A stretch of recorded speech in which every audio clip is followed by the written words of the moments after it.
It is Wednesday, my dudes, and when it is Wednesday, we paddle in the pool. Welcome one and all to Paddling Pool 353. I'm Frostix, and on the mic with me, Range Blaster. The last time we were on mic together, Drine's Wi-Fi pooped itself, but now all three of us are back in the casting Dapple VC and ready to go for another round of Paddling Pool action, hopefully without our Wi-Fis absolutely obliterating themselves amidst a snowstorm happening in main Drine cities. Sorry, I was talking for so long. Range, what's up? I very much hope you didn't jinx today's paddling pool with that intro, and I do hope we can experience the entirety of today's stream.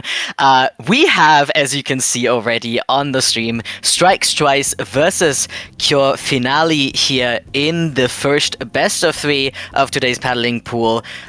Two teams, they're relatively in the middle with their seeding, I believe, if I don't remember wrong right now. Yeah, they're relatively in the middle today, and I do hope that the set is gonna be very interesting on Rainmaker Manta Maria first. That's a very interesting map to open things. Rainmaker Manta, I think it's one of the only Manta modes that we end up seeing in tournament play, especially since Manta Maria on its own is a very rare map to see. So definitely something intriguing, a sight to behold, if you will. And now that all players have selected their weapons, let's dive into the action. What are we going to see on Strikes Twice side? That's Wiper, that's V-Dapples, that's 96 and Zimmy. Meanwhile, on Cure Finale, there's another mini, as well as Bucket, Vanilla Zap, as well as Mint Decapitator. Mini stocks are just so up, man.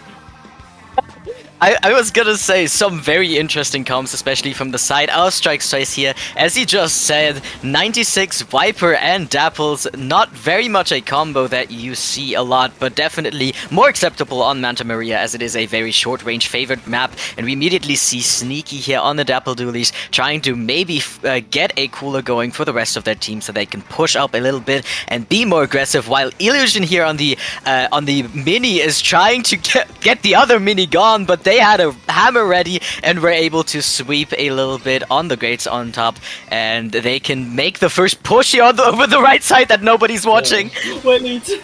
And there it is, that's No Sweat getting the sneaky jump onto the right side, getting the first checkpoint for Cure Finale, and they're still alive amidst a rain of cover fire coming from Illusion as well as the 96. Now, finally, No Sweat's going down. I think Street is starting to be occupied by Cure Finale, but that is a bubble being committed by Illusion here just to make sure no one else could pick up that Rainmaker and get some bonus points. That has now reset. Nufi is in snipe with this Zap, and now the bubble is being popped. We're seeing the strikes being committed from Cure Finale as well. Is anyone going to capitalize off, especially, I think, I'm not seeing anyone go up Street yet, but right now Nufi's going to be able to get rid of TK. The Wiper as well as the Decap are down on both sides. It's a really heated neutral state right now. No one's picked up the Rainmaker. I think both these teams are looking for an opportunity pick. That's two down on Strikes Twice, and Pastry picking up that Rainmaker will be the push starter for Cure Finale. Yeah, and more people here on Strikes Twice go down. They keep losing their members. Two down are...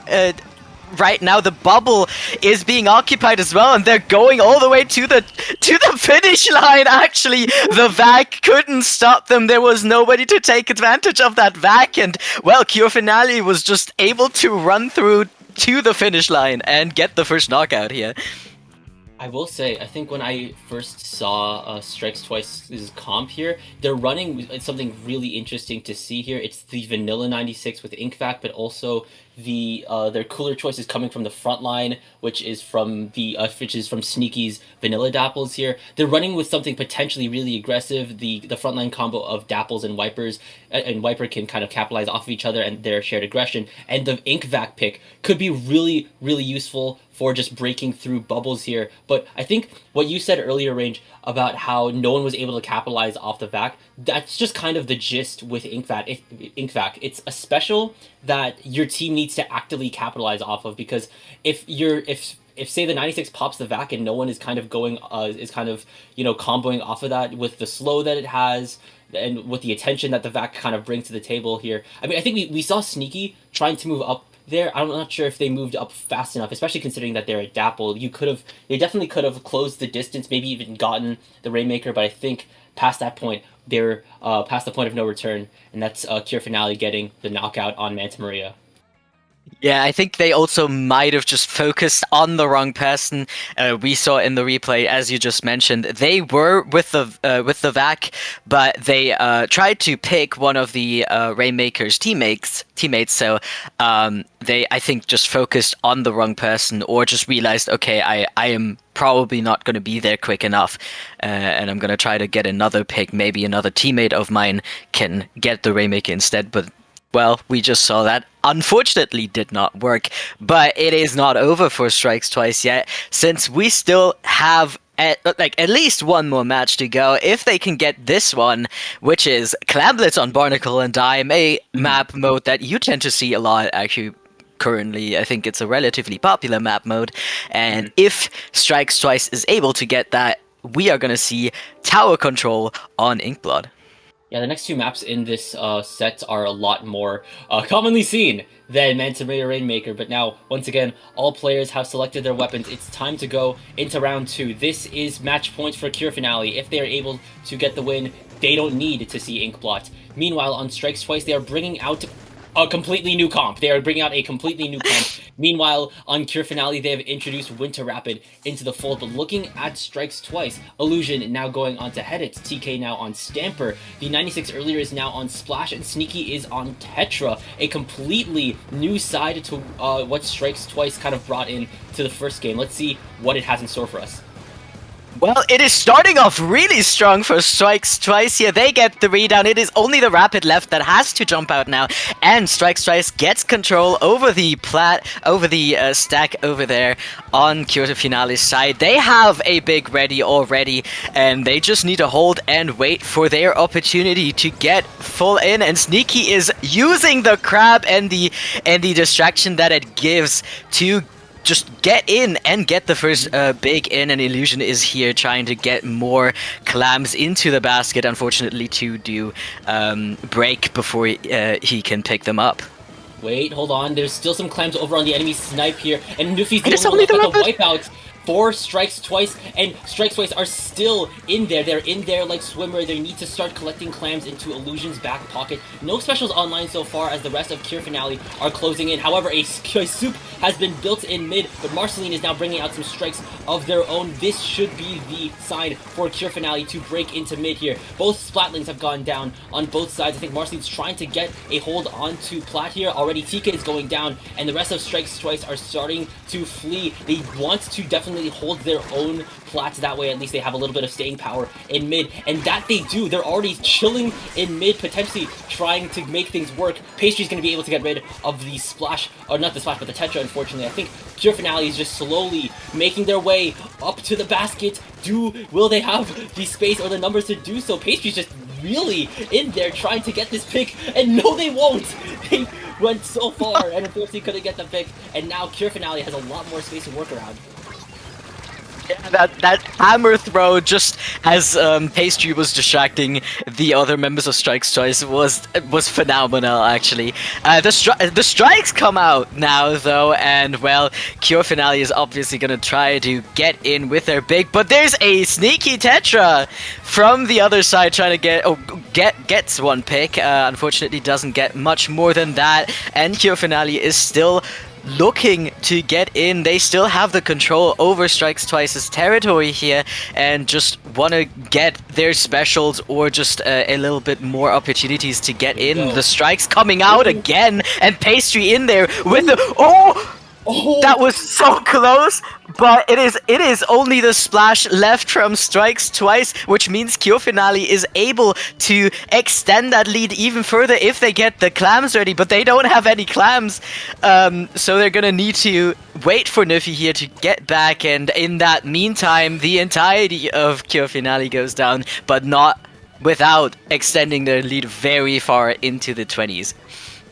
I feel like it didn't even matter if they needed more clams. The damage has been dealt. The score is now 71 to 27 after Cure Finale simply said a second power clam has hit the basket, and now Strikes Twice needs to respond massively here. Already they've popped the Zipcaster, they've popped the Crab Tank. They don't exactly have a Super Clam. Yes, they do now. Illusion will break the basket. No! No, they won't! That's an air ball! And that Clam is now sitting under the basket and is fading fast, and Strikes Twice does not have the specials or the resources. They've picked up the pity to commit to this push. Here comes a reslider from Sneaky. No picks so far here. And there's a bubble as well from Pastry blocking away the basket. There's 2 down though on Cure Finale as Sneaky, as well as I think the Sneaky was trying to do some skirmishing. That is a barrier break now from Illusion. TK is now throwing some clams in. They need to get the rest of their team into the fold and get some clams into the basket here. Here comes the Zipcaster. Now, there's 2 members down on Cure Finale. Now 3 with TK going down. It is only the Splash, and they are fleeing into mid, and that lead will not be taken just now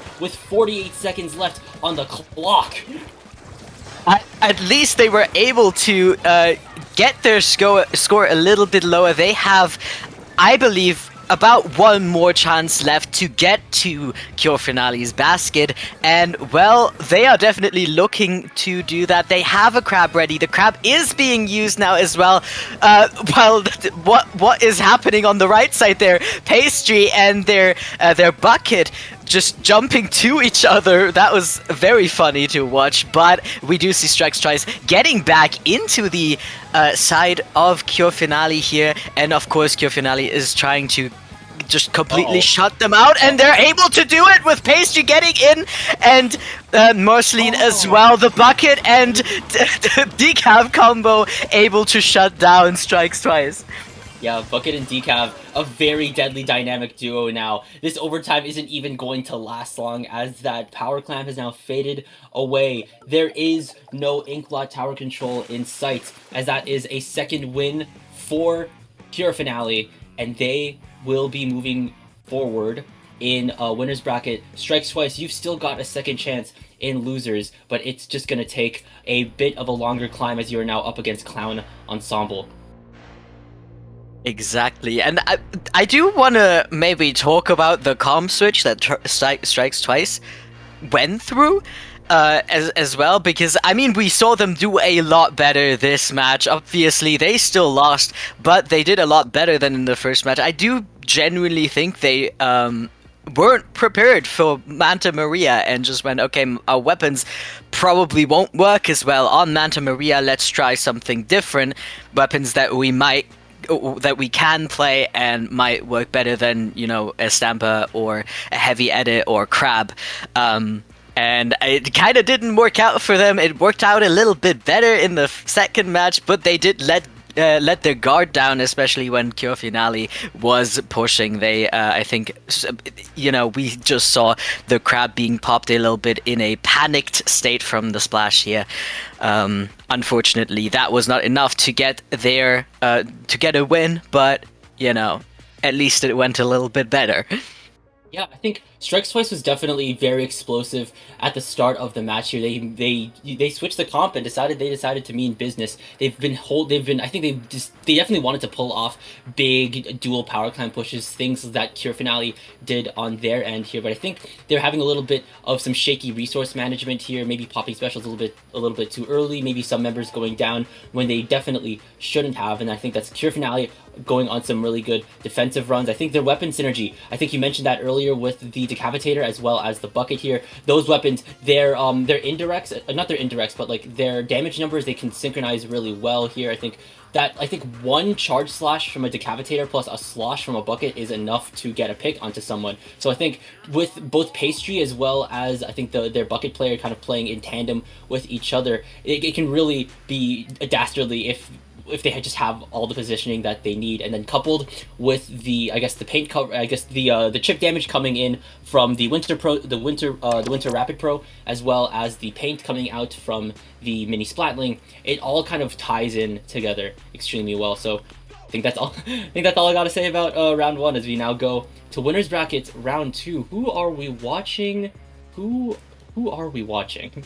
I'm looking at We are watching. Who are we watching? We are watching Sintoku versus Insecure Connection, as our good streamer Jorian is also showing on the screen right now.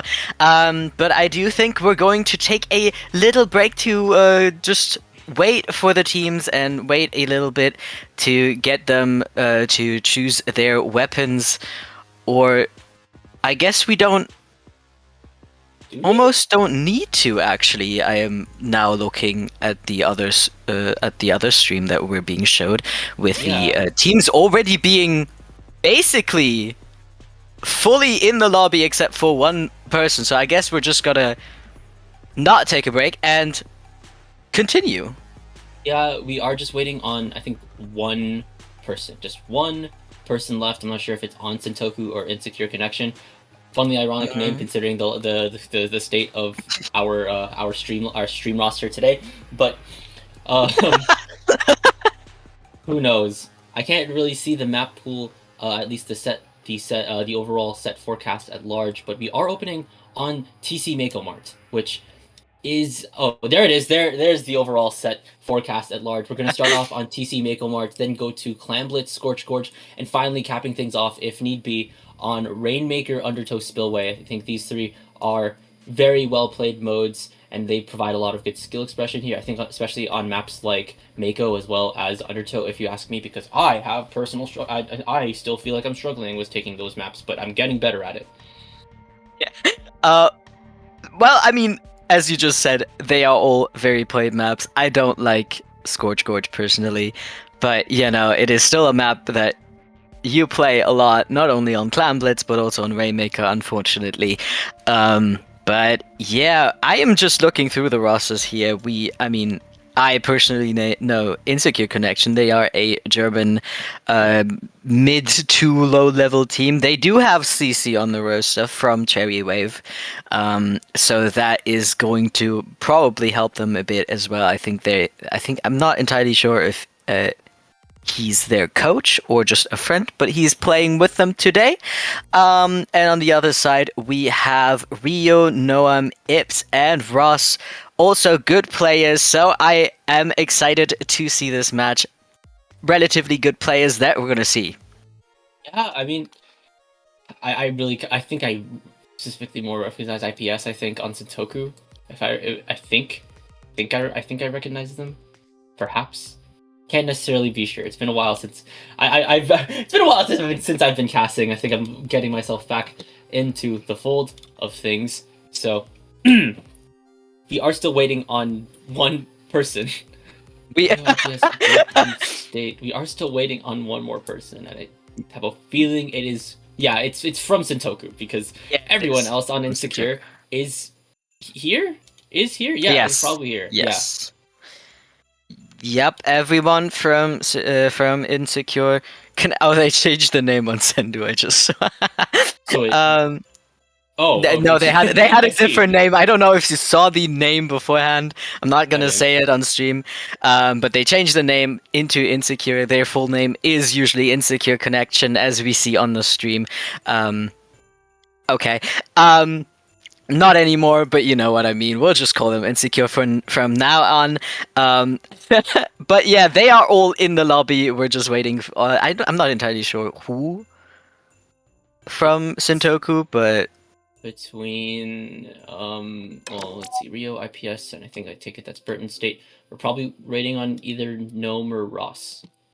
I think. Yeah, I'm not entirely sure who it is, but I mean we can talk about the map, the first map mode that we're gonna see maybe a little bit.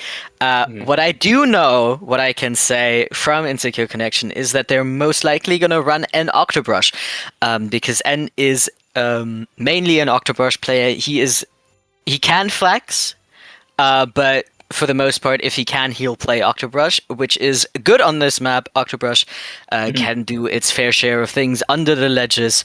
And Maxime is also a Carbon player, so same thing goes for him. If they're going to play both of those at the same time is questionable, but we'll see what they have to do. Octobrush definitely can be a force to be reckoned with here, especially I think on your if you're defending a tower push and the enemy team just sends an Octobrush through the left side here, you're going to have to deal with two things: the tower advancing forward as well as the flanking Octobrush. You don't entirely want to avoid it per se, but you always have to keep it in the back of your mind. That way you don't end up being on the receiving end of a Blue Sky Twitter montage. So You don't want to end up getting added to someone's clip collection, and next thing you know, that's next level humiliation. Joking, but Octobrush, Wiper, some like more agile dualies like say Tetra or maybe even Dapple, Inkbrush as well. Maybe even like a really agile Splatter Shot. Those are the weapons that you usually see being sent to. You usually send those like through the left side if. Well, the enemy send those left side if you're defending. You send them right side if you're attacking. This maybe is PTSD because look, okay, I'm not sure if anyone from the CGG server is watching, but I'm looking at you, BDM. But even this is something that I do now. My coach told me to do this. Thanks, Dr. Lion. But if we do, really aggressive skirmishy frontline weapons just kind of thrive in the enemy's backlines. I wonder why. The fourth was in a match. What do you mean the fourth was in a match? Bro, Oh, maybe hello? open. But everyone has arrived into the lobby finally. We can wait. Why is Mondi in the lobby? Wait, hold. Huh? Mondi's not on the roster. Hold. Did they had to bring in an emergency Mondi? Like if they couldn't bring their fourth because they were like really deep into the match? Or Okay, there's someone else now? What's Why is Mondi doing Mondi here? there? Why is he there? What is he doing? Wait, hold. Bro thinks they're part of the team? Unless Mondi was meant to be there and this AIDS person isn't Sentoku's fourth? Okay, no. Mondi's gone. Okay. We are, I think, ready now. We have no left or extra people in the lobby. And I do... Well, that's an interesting name, but you know... Huh? Yeah, oh, okay. And now we're just having a bunch of... Wait. We're having a bunch of people joining the room? Maybe? I'm not... Well, okay. That's a whole 2 people spectating. Okay. Oh, okay. Someone is streaming and not hiding. Okay. That's true, yeah. I did notice on Sendu that I think someone on one of the teams is streaming aside from us. That's N on Insecure. So, well, I mean, don't really know how we're gonna go into this, but yeah. Well, that's a very interesting start into the match, definitely. But I do. Okay. Are we good? I guess we're okay. Good. According to this we good. To the tiny text in the bottom right of the screen, if you saw it. Okay, I did not actually see it, frankly, but you know what? It's fine. We're going into the match, finally, into the first match. Tower control on Makomart. Let's see if they... Or what they do. Oh my god, we see a Nautilus. That we don't see a lot. And we do see the Octobrush, but we see a Bucket instead, which is a good pick for this map on the side of Insecure Connection, and of course a mini and a pen. I am very interested in the knot though. I love knot. Didn't see the brush. The brush is right there. It's on left stack. There it is. There's that. Anyways, and has the Octobrush here. It's already trying to move in to get rid of Rafina. There's 2 down, both the mini and the dualies here, and I think that's gonna be an early take for I think that's for Sentoku, if I remember correctly, as they have now reached checkpoint 1. Rio is going down. 2 members of Sentoku have now dropped into the fight. Rafina is going down. IPS is now firing off with the Zuka. Where is the Nautilus? Oh, the Nautilus just went down as well. It is now only IPS left in mid as they need to rally the rest of Sentoku to the field, as now strikes are coming down from Insecure as they are now trying to get their own push going. Yeah, we do see the Bucket here getting a pick, and both of them trying to take the right stack here from... Oh! Unfortunately, it did not work. The Nautilus is able to take them out and secure the left stack here, and obviously he's going to try to watch it further and prevent any members of Insecure Connection of getting to them. I mean, obviously they have a pretty good matchup against specifically the Brush and generally any shorter range weapon than it, so it's going to come in handy, that range, while it is obviously going to try to... Oh, but... Oh! Oh, okay. Oh, that was really close here, but the Brush does get taken down, and I feel like they know that the mini is there, and they do now. It gets taken out while in hammer, unfortunately, and well, the Knot is going to try to take over right stack now. Yeah, and now we're seeing I think we're seeing Sentoku jump back onto the tower as the rest of Insecure Connection are starting to back up here, trying to respect the space that this Nautilus is just stealing from them. But now that's CC able to get rid of Burton State, and now the tower is still being ridden. Rafina's now going down to End's Octobrush, who's just skirmishing around this tower. They are now on left stack, trying to hunt down more members of Sentoku. They have the Zipcaster ready to go, as well as another hammer from this mini. And now I think we're just trying to cheese out the ledges. The shot's going down. That's IPS no longer. And now End's just sending it deep, trying to get rid of Rio on the pencil, but now they won't be able to do that, and their jump has been camped by the Doolies. That's 2 members down on Insecure Connection, as Rafina is just, oh, what? Oh, okay, there's the scoreboard. I was wondering where that was. And now Rafina has a crab tank ready to go alongside an Ink Storm from the Nautilus here. And okay, we're seeing some instant transmission going on. We do okay. We're taking the name Insecure Connection a little bit too seriously here, chat. Anyways, we do see the strikes from Insecure Connection coming out, trying to take over the Knot, but the Knot gets a pick. While the Crab obviously is gonna take on tower and prevent Insecure Connection from even just being able to touch it, but the bomb is able to get the Doolies away, while the rest of Insecure Connection is just trying to get back in and trying to force the members of Sentoku out of their spawn. Yeah, so we're almost entering the point of no return, basically after that second checkpoint here. Insecure Connection really need to start dialing up their defenses. Already that's a very solid start, getting rid of the Dooley. CC's in a really solid spot, and Burton State's also trying to contest a very solid spot that Twin 2 is trying to hold here. It's a splatling off right now. But now both Rio as well as the Nautilus, Burton State are going down. Rafina and IPS need to start backing up into mid as the rest of Insecure Connection are starting to rally forth. But IPS, they don't even care. They're just going in for the pick now. They are able to get rid of Rafina. At least there's 2 members down on each team. We're going to have a minute left on the clock, and the tower is still on Insecure Connection's side of the map. They need to start driving this out, that way the momentum isn't entirely lost.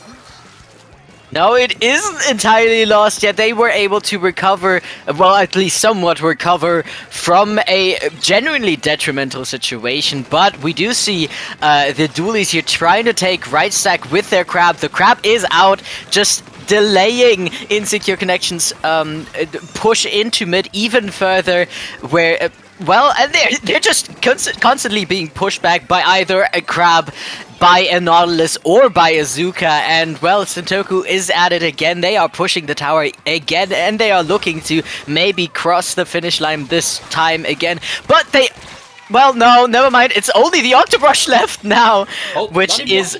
Is it not even the Octobrush left now? It's the Bucket trying to maybe hold onto the tower. They only have a couple of seconds left. They need to take the tower, and they need to survive the tower. But of course, there's a Crab and a Zuka going off just to prevent them from doing that. And Sentoku takes the first win with that combo that kept shining throughout this match. It's a very, very dominant match played by Sentoku here. They kept at least holding their ground whenever it was a neutral state here, and they always ensured that the tower was on the offensive end here. They didn't want to push it back into mid here, and even when it went back into mid, they kept winning their mid team fights here and kept holding the neutral state in their hands, which allowed them to kind of dictate the flow of the match. In this case, they wanted to make sure the tower is a constant moving threat that always has to be dealt with alongside just the amount of range that Sentoku's bringing to the table. Pencil, Nautilus, the Zuka shots, Crab Tank here. They have a very versatile comp that can fight both at close range with the Doolies and the Bucket, with both the Doolies as well as the shot, but also at ranges with the Pencil and the Nautilus here.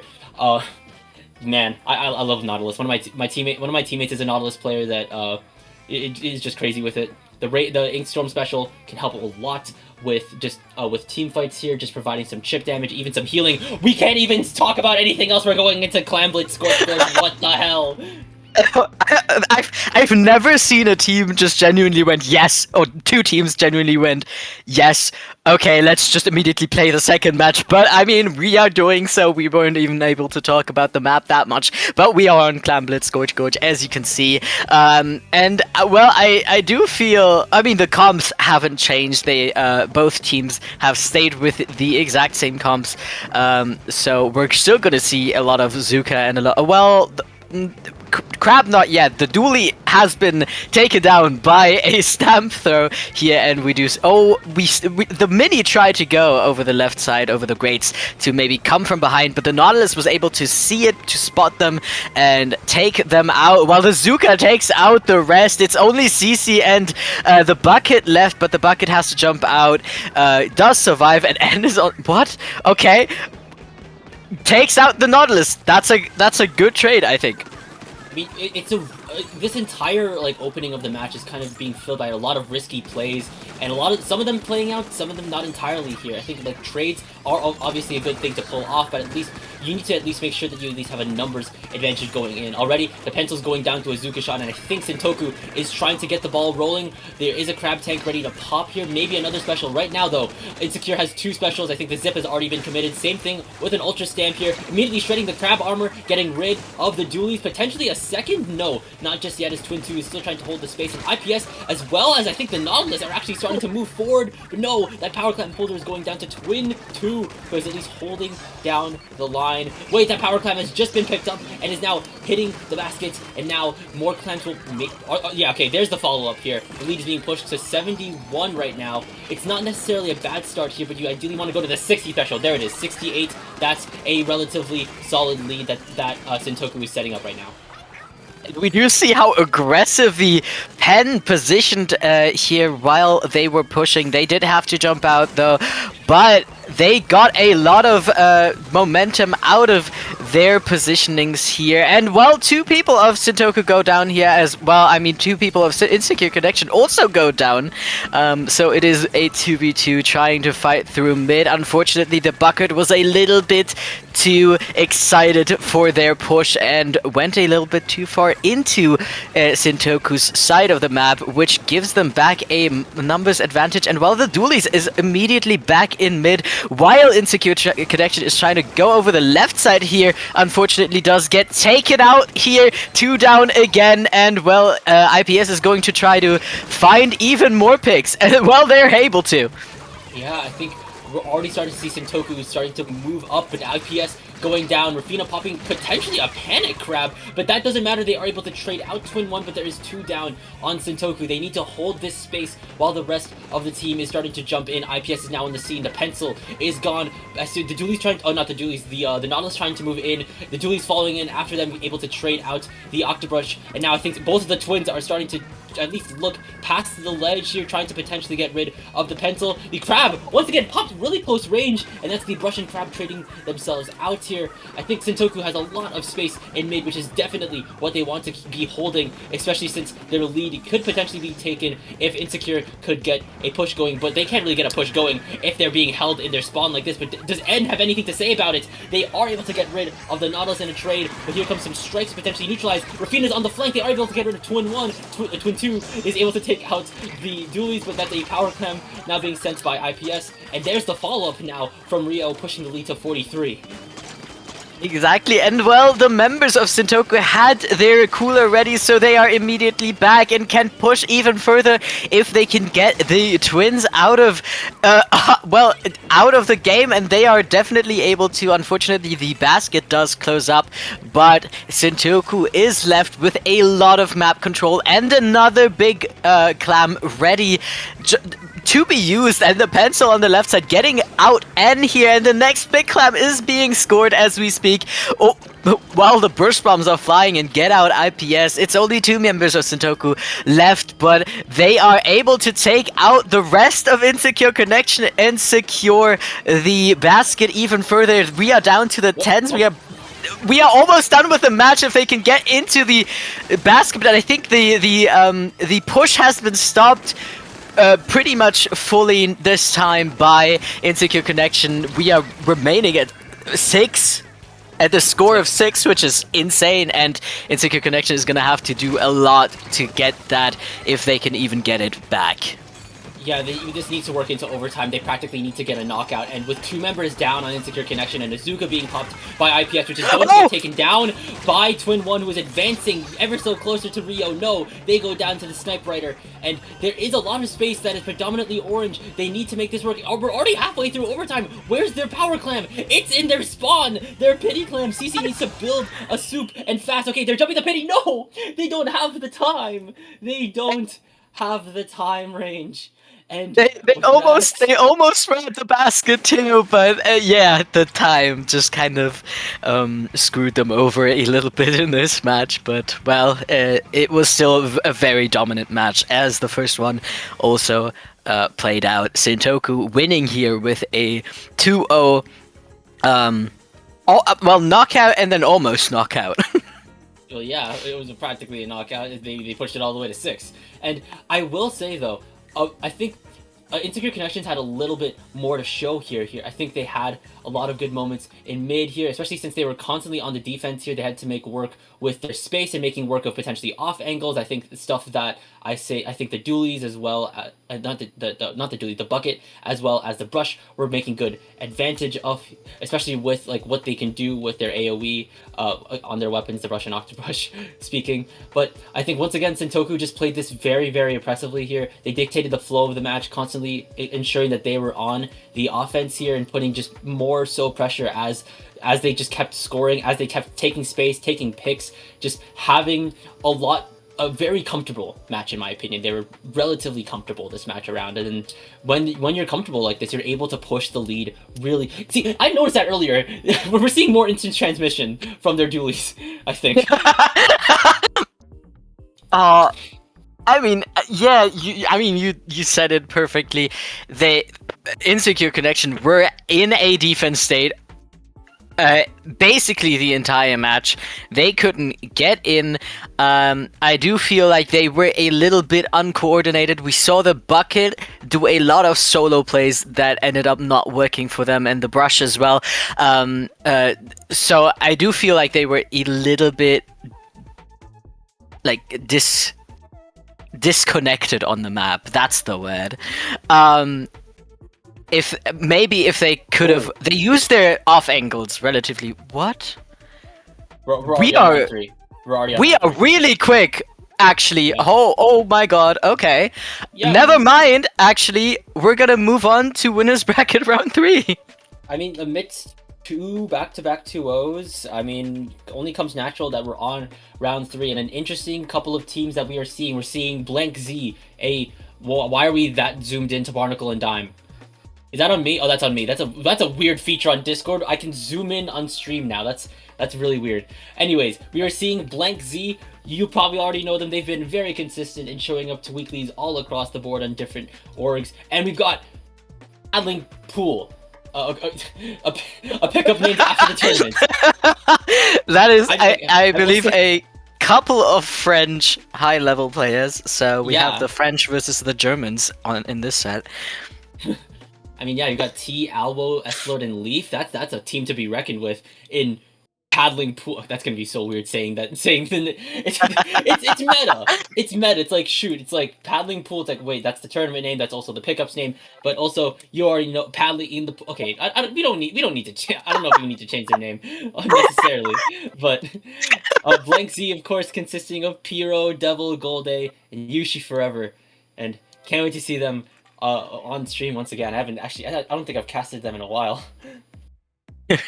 I've been able to cast them a couple of times, so a lot of people that watch, a lot of commentators know how they play, and I'm excited to see what each of the teams have here. We do see a junior though, which is, we have 2 aggressive weapons and 2 supports basically on the side of Blanks here, while Paddling Pool is going in with the meta comp of an S Blast and a 52. Whoa! Oh my god! Whoa! Right off the bat.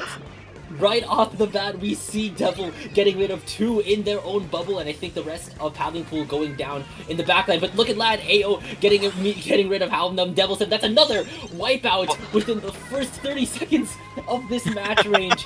Back-to-back heats, and these teams mean business, especially since we're in best of 3 sets. The action is definitely a lot more hot, and already Leaf is charging up a Booyah Bomb as Paddling Pool has reached the first checkpoint. Multi's trying to go in, they get taken down by both T and Leaf, and that's Azuka being popped, and now already getting rid of Yushi. Devil is trying to at least hold their ground as well. The cooler has been deployed by Blank Z as well, and now Paddling Pool is making it to the second checkpoint. Yeah, and we did see the 52 just being able to hold on the left side for so long and getting rid of the members of Blank Z, or at least being able to keep them out, while we see the Pen just trying to take or protect the right stack. But we do oh my god, the entirety except for the junior of Blanks just getting wiped out again, and Paddling Pool is able to push even further this time, maybe even break through the second checkpoint, and they do, while Yushi is obviously going to try to defend from the left side here, and they are able to defend. It's only the Pen left, which means Blanks is able to get back into the middle of the map. You know what's crazy? Yushi is actually Devil, and Devil is actually Yushi. Their names are swapped. It could be a couple things, I don't know. Anyways, we're going...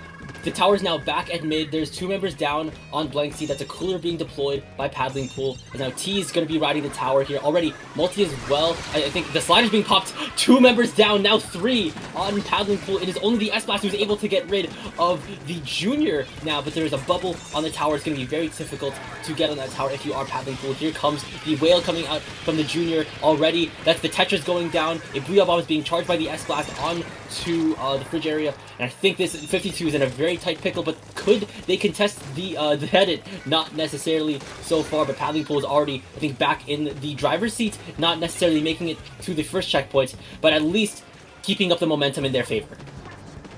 Yes, exactly. Oh, but Blanks is able to take over the right stack finally, with the 52 getting onto the stack with Multi as well. But they do leave the stack now in favor of fighting with their teammates on the right side here, while they are able to stop the push relatively quick here. The Tetra goes down as well, and unfortunately the push seems to be over again for Blanks. They were just, they only were able to get through the first checkpoint up to this point, and they need to push a lot further if they want to get more, but everyone's down again except for the 52 that's trying to defend the left stack here and only gets a trade out of it.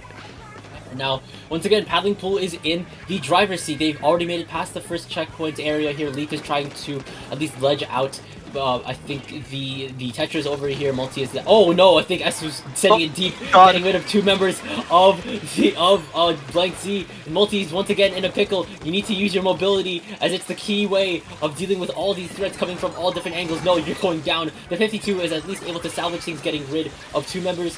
And I think we're seeing a Booyah Bomb being dropped in onto Snipe. That's a cooler being deployed, I think, on Paddling Pool as well. Leaf is sending it deep. They are able to go. They're going down to the Headit. And now Blank Z is just barely salvaging this push. This knockout is not happening. However, there's going to be only 46 seconds and counting for Blank Z to practically get a knockout. That's a lot of pressure on their end. And will they be able to withstand it? Will the pressure create diamonds, or will they just end up as coal?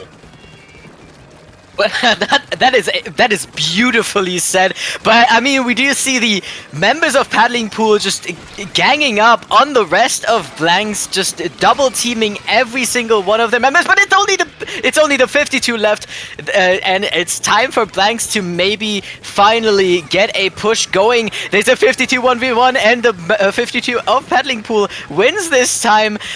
Blanks is down to the second checkpoint. Maybe they can get even further. Devil wins.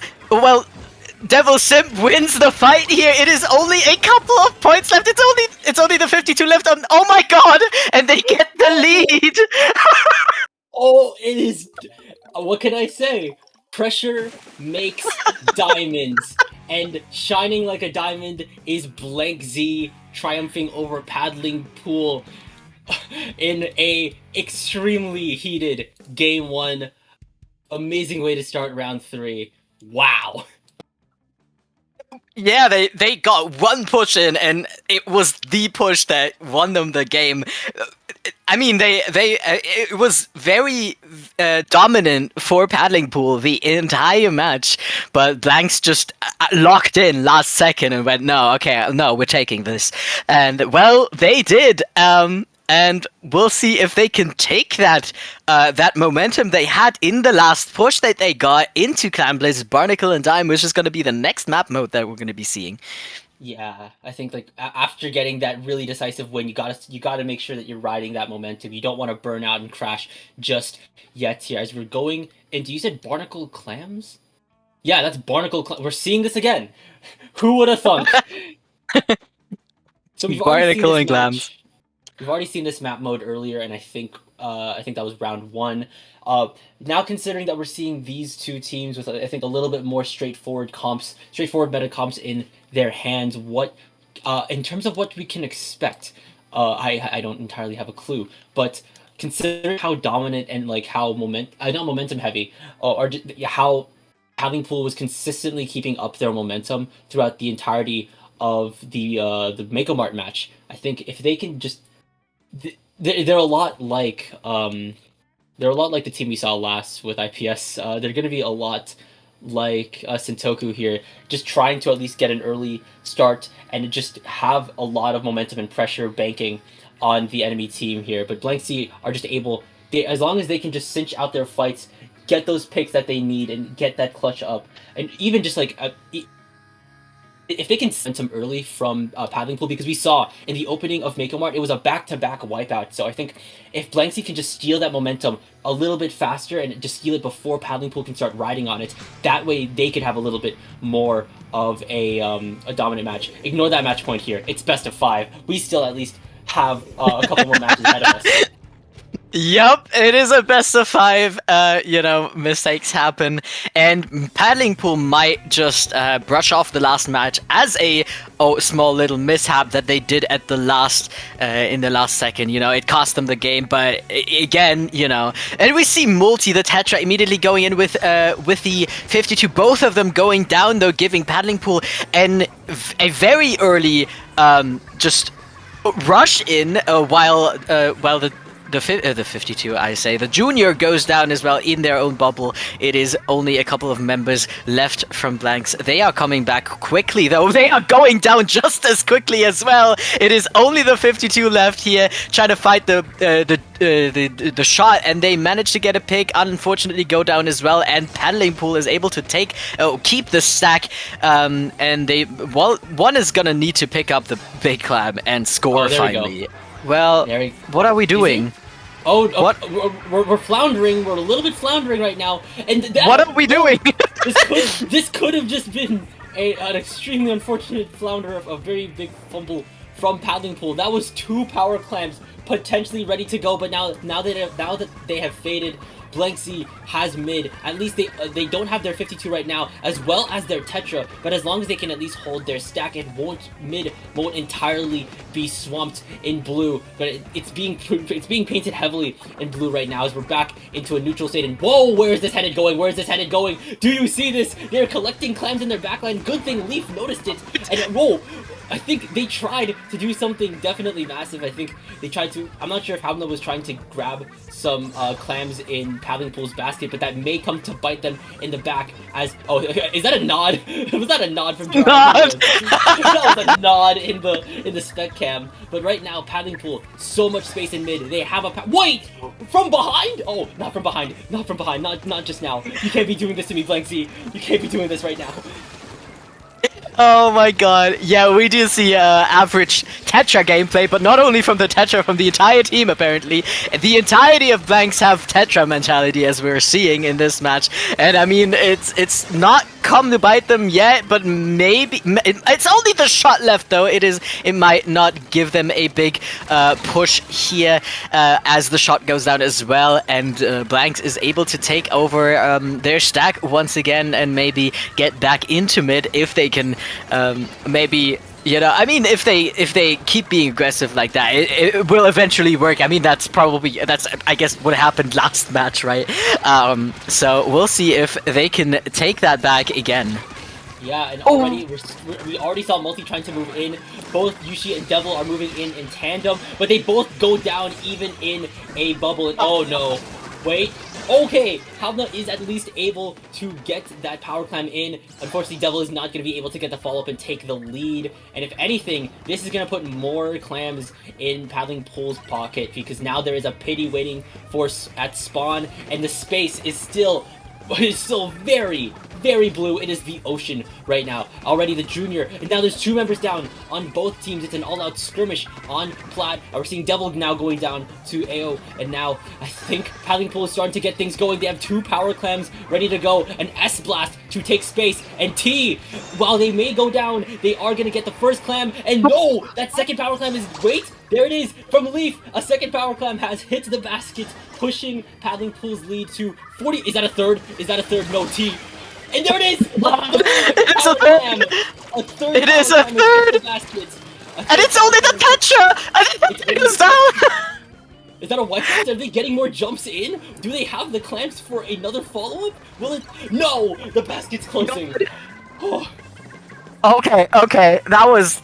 I mean, they still have the control, though. They just need a big. And, well, the pencil is definitely making that big right now and gets the big in again, but I feel like... Well, what? What? Oh. What? What? What? T surviving in close range and just throwing the power climb in just to at least drip. I'm not sure if it was meant to tick down the penalties. Now it's going back to 24. But if anything, it's putting more pressure onto Blank Z's end. But once again, pressure makes diamonds. Will Blank Z pull the reverse like they did in Makeomart? Already, there is 2 members down. They have a lot of power climbs ready to go, but S is now moving in. Will they be able to get rid of someone? Yes, they are able to get rid of Devil right now. Multi's now moving in alongside Havna as well as Yushi. There's 2 members down on Blank Z. They have all the resources they need for an extremely solid push. They have a slider, a bubble, 2 power clams already. AO is going down. Overtime has become 2 members down on Paddling Pool. Will this be the sign to go in? Yushi's moving in. The bubble not being popped. The barrier's open. Havna, a second power clam is at the basket. It's only Devil right now. They're trying to get the jumps in. The wall is being popped. The whale is ready to go. They need to get more clams in. 42, now 39. Will this power clam in pity? Will it be able to take the lead in time? There it is! Holy crap! Blank Z! Blank Z! You are blowing my mind right now! Huh? Okay. What? okay. This is the second time in a row that... I mean, I guess they are just playing the... Okay, we just overwhelmed the opponents in overtime. I'm not entirely sure how this is possible, but I mean, it probably doesn't feel great for Paddling Pool right now because we are at a match point now. Blanks is 2-0 over Paddling Pool right now, although both matches have been relatively in favor of Paddling Pool up until the overtime. It seems that Blank Z just has that X factor. They activate their clutch gene, and even when Paddling Pool has had devastating pushes, a triple power clam push in overtime, everything was orchestrated, everything was just operating very, very well in Blank Z's favor. They were winning their fights when they needed to, and they had that pity clam that they were able to jump in. They had just the right amount of space needed, and with that, once again, pressure makes diamonds. They do not crumble, they do not fold. And that is now setting match point for Blank Z on Rainmaker Museum. This is like another candidate of like where overtime pushes happen frequently for some reason. It is also just if you get wiped out on this map and the enemy have the Rainmaker, it is very easy to push very, very far. So I mean, either Paddling Pool is able to maybe you know, keep the control, maybe knock out early on, if they can get that control over Blanks, or well, we might see the third time that Blanks is just gets a crazy push in the overtime, or maybe they actually get it much earlier, potentially. Once again, like I said before we started Barnacle and Dime, if Blanksy can steal a lot of that early momentum that Paddling Pool likes riding on here, a lot of that momentum in the match is going to be swinging in their favor, which allows them to dictate the match as they see fit. And now that is, I think, What? Yushi on Splooshomat. Is that, yeah? Yushi is now on Splooshomatic instead of the Junior. Meanwhile, on the end of Paddling Pool, X has immediately gone down, but there's 2 members down on Blank's team. Make it 3. It's only Yushi it's only Yushi right now. Are we seeing some stream issues? No, we're not. No, we're not. And if anything, now Paddling Pool has a lot of that early momentum going. As S will they make it to the first checkpoint? No, not just yet.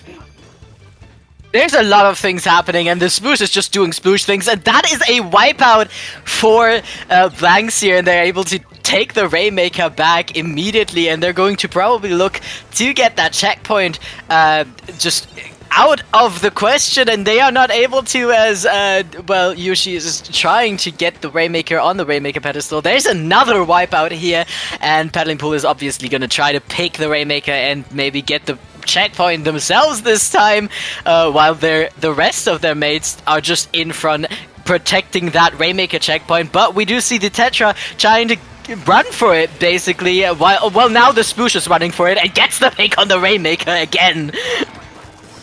Like you were saying, Rames, it's just so much action back to back already. The Rainmaker is still on Paddling Pool's end here, as now we're seeing Devil and Wells Multi just cleaning house, and that's now a wipeout for Blanksy. Halvnut is in control of the Rainmaker. They are now able to get the checkpoint and take the lead even by 2 points. Multi is now popping the slider. Leaf's going down and is able to just barely escape and get rid of S before being traded out by T, and the shot is now trying to scope out the checkpoint. And whoa! I think Yushi's going to be able to stop the Rainmaker before going down in the corner of doom and despair. Now Devil's going down as well, and this is going to be a very hard push for Paddling Pool to get out of. At least you have to get out of the corner and then onto the checkpoint. Blanks is just completely playing into the run-in and feed type of playstyle. Just well, I mean, they go down just as quickly as they come back, as we've seen with the Rainmaker getting pushed into Blank's spawn and then immediately getting pushed into Paddling Pool's spawn. But right now, Paddling Pool has doesn't have the Rainmaker anymore, and they're 2 down as well, while the 52 is trying to get more picks here. They get 2, maybe even 3. If they do get 3 here, but the Rainmaker is being pushed again by the Tetra, but well, the Rainmaker finally gets through the checkpoint here, and that gives Paddling Pool finally the opportunity. Never mind, the Sploosh took the Rainmaker and is running for it. Yushi's running like the wind right now, and he's able to get rid of it. That was a heist by, I think that is either Yushi or Devil on Blanksy, pushing Blanksy's lead to 33, and now Paddling Pool is able to get the Rainmaker back, and now T is on the attack as well with the rest of Paddling Pool. The Sploosh has gone down. There's no Leaf on Paddling Pool right now, no S-Blast so far. I think Blanksy's starting to respond here. I think they're starting to trickle out. No, Devil's now going down to a charged Rainmaker shot. If anything, if Paddling Pool can just get a lot of green paint onto Blanksy's spinner, that can just they have a slider. Pathway. They have a slider? Uh-oh, Blanksy has a slider. And that's going to be able to stop the rain. That's not going to be able to... Yeah, that is... Oh, here comes the slider now. And is able to pop the bubble. And Yushi is able to drop the Rainmaker into the corner of Doom and Despair once more. God, yeah, I definitely expected that slider to take out the Rainmaker, but they were able to do so without the use of the slider, as the Tetra takes out the Rainmaker once again and pushes back Paddling Pool even further, while Yushi comes from in front and gets more picks, and the Sploosh getting the pick with the what? Oh, okay, the wrong person picked the Rainmaker. Oh no, I think I know what they were trying to pull off there. Yeah. They are now trying to put it onto the ledge of Doom and Despair, and that is going to be an evil move, but it is one that can practically lock out Rainmaker matches on this map if they're able to execute it successfully. But if anything, holding the Rainmaker in the corner, that's also really solid. But here's the shot getting 2 picks, potentially 3. No, they're able to now go down to multi. And if anything, once, like I said, Blanksy just needs to keep that Rainmaker in the corner of Doom and Despair. They do. There's the wall fight in the corner of Doom and Despair, as you just keep calling it, and well, it's just staying there, and they only have 10 seconds left. If Paddling Pool isn't able to get it out and get a push going, which they are obviously going to try to attempt, but there's a sploosh that gets the Rainmaker down, and that's the match. That's the set for blanks. What? That was heated. It was a best of 5 set, but we are no stranger to knockouts this Paddling Pool stream, as Blank Z wins this match 67 to 55. And wow, what a set. Just God seeing damn.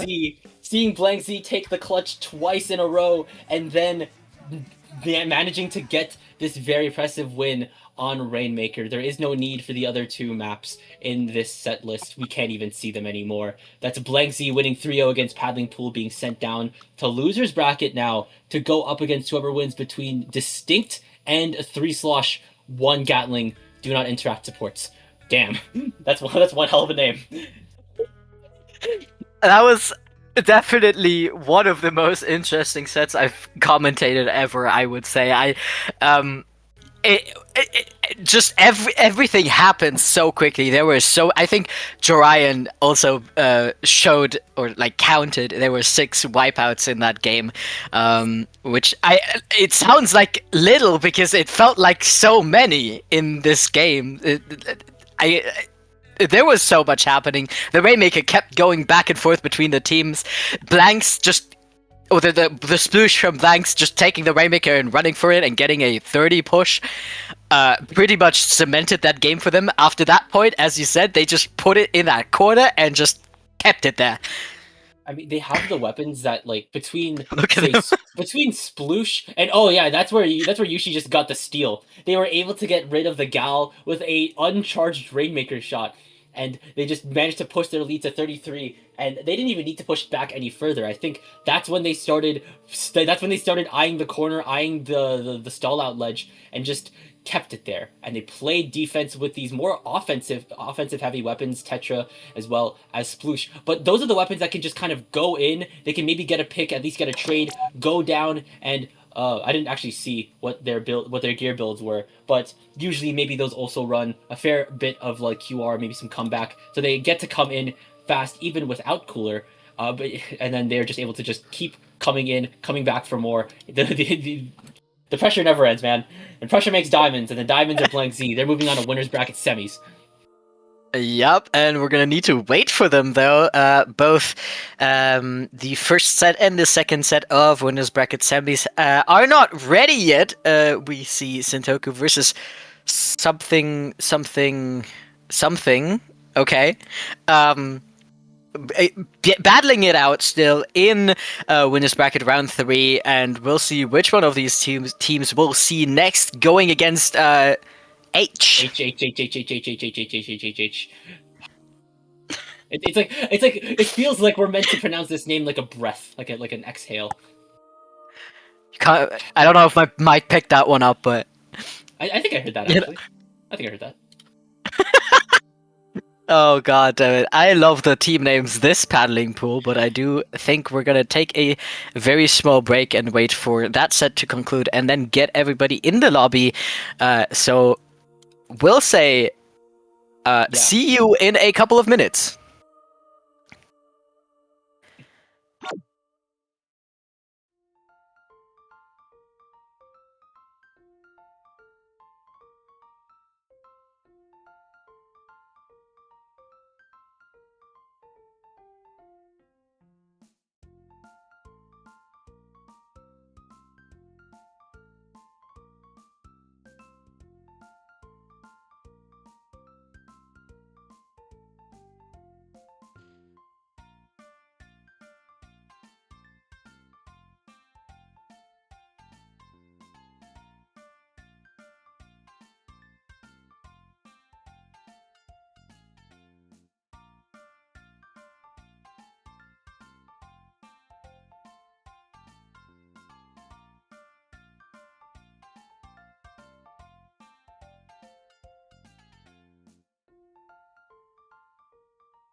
Hello, we are back. Currently struggling with today's Wordle, or Dorian is currently struggling with today's Wordle, and we are finally going into winners bracket semi-finals. We have H versus something something something going for the next match on Rainmaker Museum D'Alfonsina once again. And Frostix is still with me. Hello, Frostix again. Hello. I don't know what a flame is, but that was Ryan's third guess. Um, we're in winners bracket semis now, so whoever wins between HHH and something something something will have their tickets punched to winners bracket finals to go up against either blah blah blah or blank Z. Noticing a trend between a lot of the top higher seeded teams, a lot of repetition going on right now. And wow, that is a second instance of Manta Maria. Wow, okay, that's Manta Oh, Tower as game number 2. That's gonna be pretty interesting to see. But however, we're going to have to go through Rainmaker Museum again. We just ended off on Rainmaker Museum. We're going back on as if nothing ever happened. exactly. And well, we see a brush, so we might see the same type of gameplay, and we see a liter on the other team. They're not gonna have a lot of fun with the brush on the enemy team. Well, you know, liters and brushes kind of hate each other, and we're probably gonna see the brush going for that liter most of the time once they can. We do see the Mini immediately going out on the side of H here, while Mondi on the zap for once. I did not expect to see Mondi on a zap, but well, we do today. And we see mid is very, very just. Well, they're fighting around mid a lot, and the plat here is going to keep or stay in something's control for now. It was a dead heat neutral for a while until I think we saw the Decapitator on something, just tear things up. And meanwhile, speaking of tearing things up, we're seeing the Kraken starting to send it. They are able to get rid of the Mini before they can have a rampage with that hammer. And that Rainmaker has now pushed the lead to 41. It is only the Seed Leader left. They need to get out of there. Oh, they're able to at least get a shot onto the Dreadbringer. But now is the time to back up and secure some space for the rest of something as we return to neutral right now. The Rainmaker is now starting to fade back. The reset will be imminent. That's a shot onto the Mini connecting. Will they get a second? They are able to jump out before the brush could get them. Meanwhile, this brush is starting to at least sight their targets with the Killer Whale. They're moving in onto Mondi's position. They are blocked off by this Tacticooler here. Mondi's dropping. No, they are able to get taken down by Bonk, and someone else just jumped out, just barely out of range of the Ink Brush. And that's another bubble pop, I think, from HHH. And will this be the sign to go? Oh, Mirage is immediately gone down. Things may have to slow down until the rest of the team can show up. Yeah, exactly, and I was going to say maybe it is time for H to take the plat, but unfortunately they get taken down just as they had the opportunity to get that. But I mean, I am lying. They get another opportunity to do so, and they will, but the Kraken might stop them in their tracks. They do get the checkpoint though, but the Kraken gets 2 picks here, while the remaining 2 of H are obviously going to try to fight as much around the plat as possible and give their teams time to jump back, but unfortunately they are sent right back to their spawn. It is only Mirage left who has to jump out, and Luis is obviously going to try and keep their plat from the S-Blast and the Decav that are trying to maybe get onto the enemy side. There's a brush coming from back though! There it Getting is. the leader! Getting the zap! Mondi has gone down as well, and no, they finally get shut down. No more Wrath of the Brush at the current moment. That's a a hammer being thrown out from the Mini. There's also a slider. Not anymore, as the S-Blast takes him down. A Booyah Bomb is being charged, thrown into the back of Mid-Spinner. Will this at least pave the way forward for something to get the ball rolling? There's 2 members down, and the S-Blast is ledging in the corner of Doom and Despair. The Rainmaker has been picked up by the Sea Leader. No Kraken can be brought out as the leader is holding the Rainmaker. There is a hammer ready, and it is being committed. No, it gets the S-Blast. Actually, there's also the Killer Whale. The hammer throw is coming out. Mondi is taking a lot of chip damage, and now is going down to the Killer Whale here. And Dill is trying to keep things alive as well. A slider is being popped by Luis. Luis is now going down. It's an all-out skirmish, and the Rainmaker hasn't even gotten to the HHH Spinner yet, as it goes down in. Oh, is that a ledge of Human Despair that it's next to? I see. As now there's 1 minute left on the clock. HHH still needs to get the lead, 41-58. Yeah, we see the hammer getting popped to take out Mundi on the spinner here. It might finally be time for HHH to get the lead here. It's not a lot of points left. They get the lead. They get it down to the 20s here before getting shut down by the, I believe it was the Decav. And we see, well, no, it wasn't the Decav because the Decav is on the right side, actually. We see them behind the pencil trying to maybe take a flank and distract a little bit to get their teammates back into action.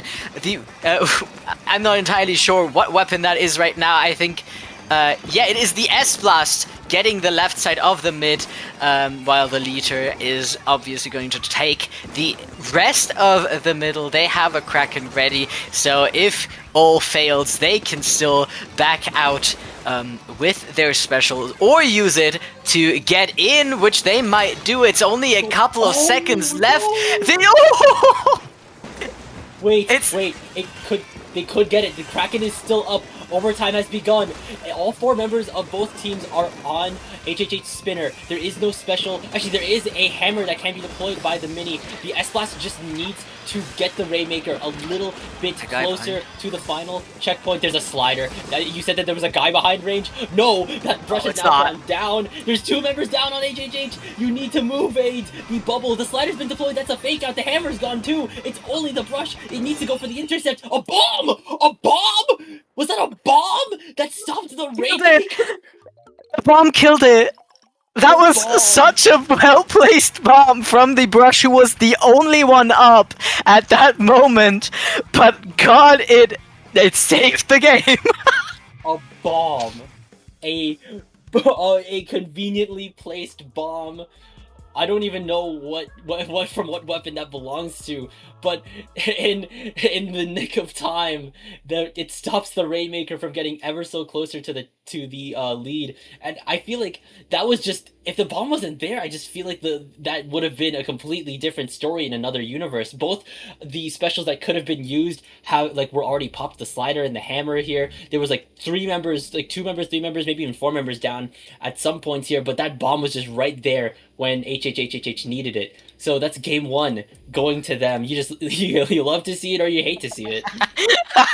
I Wait, mean that was was that H? Wait, hold on. Was that HHH or was that something? Me when I no, lie. it was no, it was something Something something something that something something ended something. up. Okay. Okay, me when I lie. No, never mind.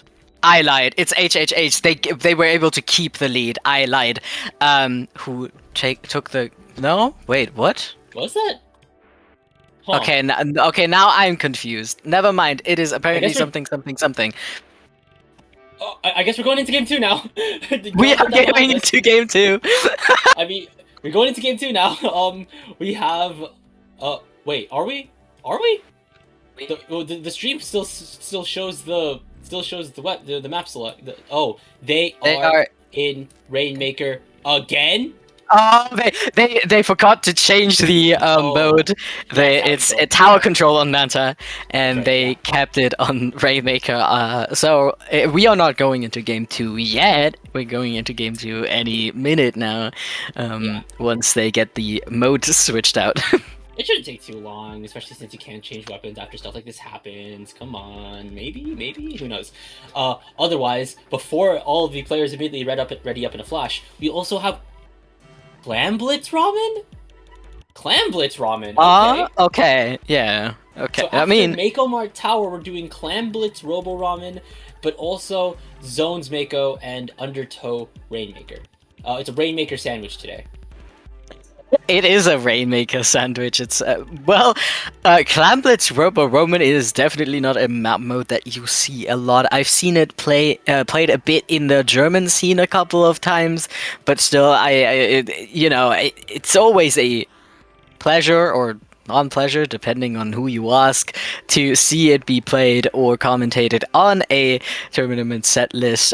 We're doing picnic format if a team picks it. So, yeah, but first we're gonna see Manta Tower Control, which I think a lot of people would probably not be as happy by, but we see something has picked it, so they might have something in store for us for this set. Alright, well, if that is the case, I mean, wow, okay. I'm still trying to process the last game, and okay, and now we're changing in colors again, and now we're going in to TC Manta Maria. A completely different take than the Rainmaker Manta Maria. That is a Luna Blaster in the hands of what would used to be a mini Splatling. I think that is HHHH sticking with their guns from game one, and something is, well, their only new addition is that Luna, but that could be really useful to work around, especially on a tower control map. Exactly, and well, we see H trying to go for the bunker, immediately trying to take it, having to jump down from it because of the Luna Blaster. But we do see Mondi taking a pick, and the rest of his team getting the tower moving quickly. And well, something has been pushed back, and they will need to recover. Oh my God, that's upsetting. Uh-oh, yeah. That's now three members going down on HHH as something is starting to move that tower back. There's two members down on something times three now. And, you've got to start rallying your members back into mid whilst trying to keep the space going, as now there's a Kraken coming for you, Luis. Oh, actually, no, now I notice that something is also different on something. They switched from slider to V-Bucket. So there is now some strikes that something can utilize, which is good at displacement and taking some space, which is definitely what they need to do now that H is right back in the hands of the tower and are moving it. Yeah, and we see them trying to push through the chokehold over there. Oh, the leader getting a pick, but there's a brush that gets picked out by the Luna Blaster behind them immediately. Not the Luna Blaster is on their team, but another teammate of H getting that pick. And well, they're moving now. They are down from the second checkpoint. They are moving to the last one here, but the Brush is obviously going to try to come from behind, getting picked by the Booyah Bomb though. And Lolita obviously having to jump out, being in a not so favorable position over there. I think the push is dead now, finally, though, I believe, unless there's more jumps coming, which I don't think there will be. But 16 is a very solid push, but I mean, Manta Maria is one of those maps where once you get to that score, it is relatively easy to push in. It really only becomes difficult at the third checkpoint once again. But, well, there's a lot of picks falling once again. Both teams kind of being in a stalemate right now. We are right back into a heated neutral, as now it's, yeah, I think that's once again HHH pushing the tower. They're going to now enter mid. The Brush is trying to pull something off. They have a flank. They're in this corner. They throw the bomb out, and I think they're trying to get rid of Mondi. They're breaking major ankles right now in a spin move. And finally, Mondi's going down. It's a Booyah Bomb being dropped by AIDS. And I think they're back on the tower with that bubble here, but there's also a zip caster from that Luna ready to intercept here. Mondi also going down to that zip caster. It's now only the Decapitator who is flanking and is unnoticed. Luis is now going down to Dill's Decapitator, and now they're running back into mid so they can rally the rest of their team. Right now, it's just, I think they're just holding their neutral space.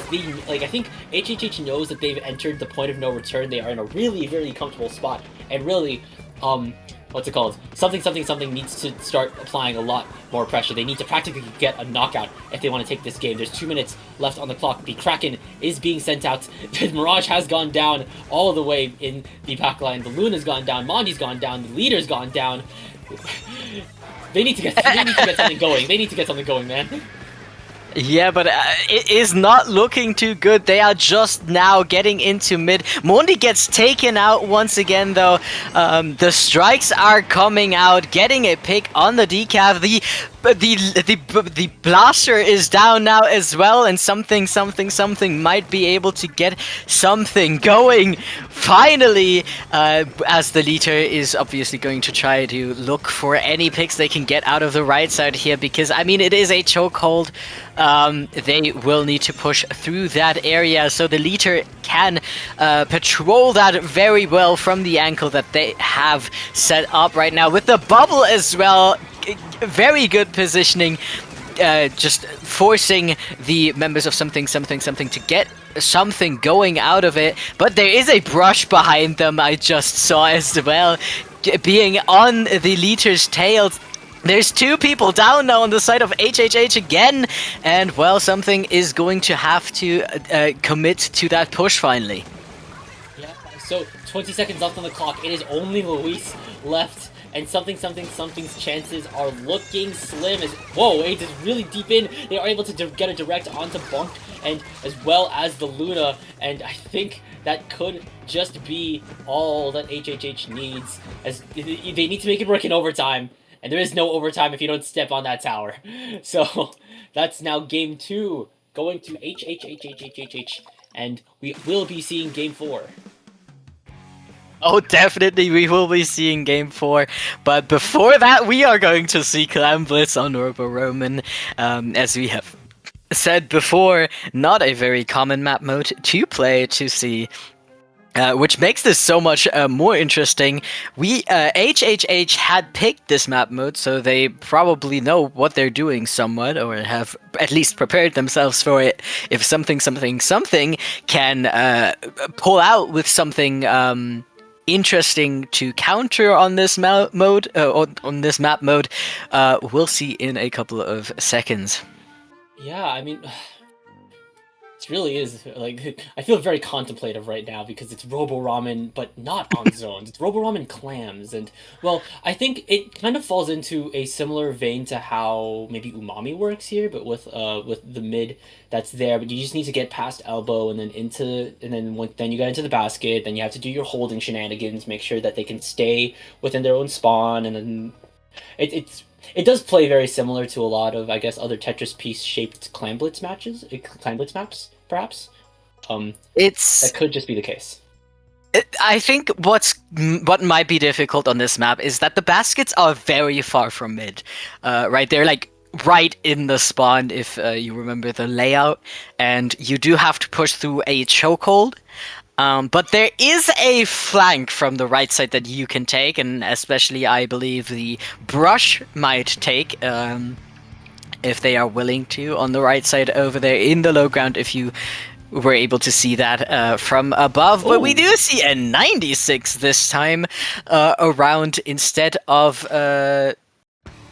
I'm not actually entirely oh, sure okay. So what that's they have. Luis. So then they don't have any more buckets. They've gone to Yeah. 96 Deco, and Bonk is switching out from Brush to Carbon. So a little bit more kill potential there, as long as the Carbon remains unseen. Speaking of being unseen, oh, okay. I was gonna say Luis was kind of just chilling in there for a little while, but they jump back into Elbow. Bonk's also trying to potentially get a flank out. They have the Junior popping a bubble, who is now going down to the S blast here, and the Decapitator is trading out the Carbon. Now 3 members down on something, something, something. And that is a power clan being built. What is this angle? That is something. And now we're going in. They have a Kraken being popped by Luis, a Booyah Bomb being popped by Aid, and I think they're trying to get that power climb in. They won't entirely yet with the interference of the Kraken. Meanwhile, there's a second Kraken hitting Elbow. And is the power climb still alive? Is the power climb still alive? No, it's not, but Mondi is just one off of it. And this push is still happening. It's still on, but oh, maybe not. Maybe not now that they're... Yeah. Yeah, the bubble just... I mean...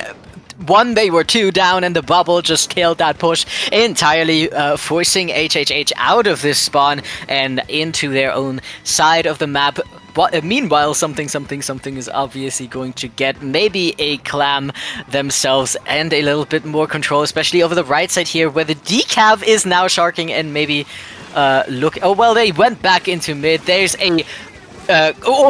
nice pick from the Carbon here in the decav's own bubble, which might mean something is looking to push even further in. Well, the 96 is now down themselves, but the bubble has been popped from something in mid just to ensure they keep it, but it didn't really work out that well with the Kraken coming out and the cooler now being out as well. HHH is going to just jump in with the big clam.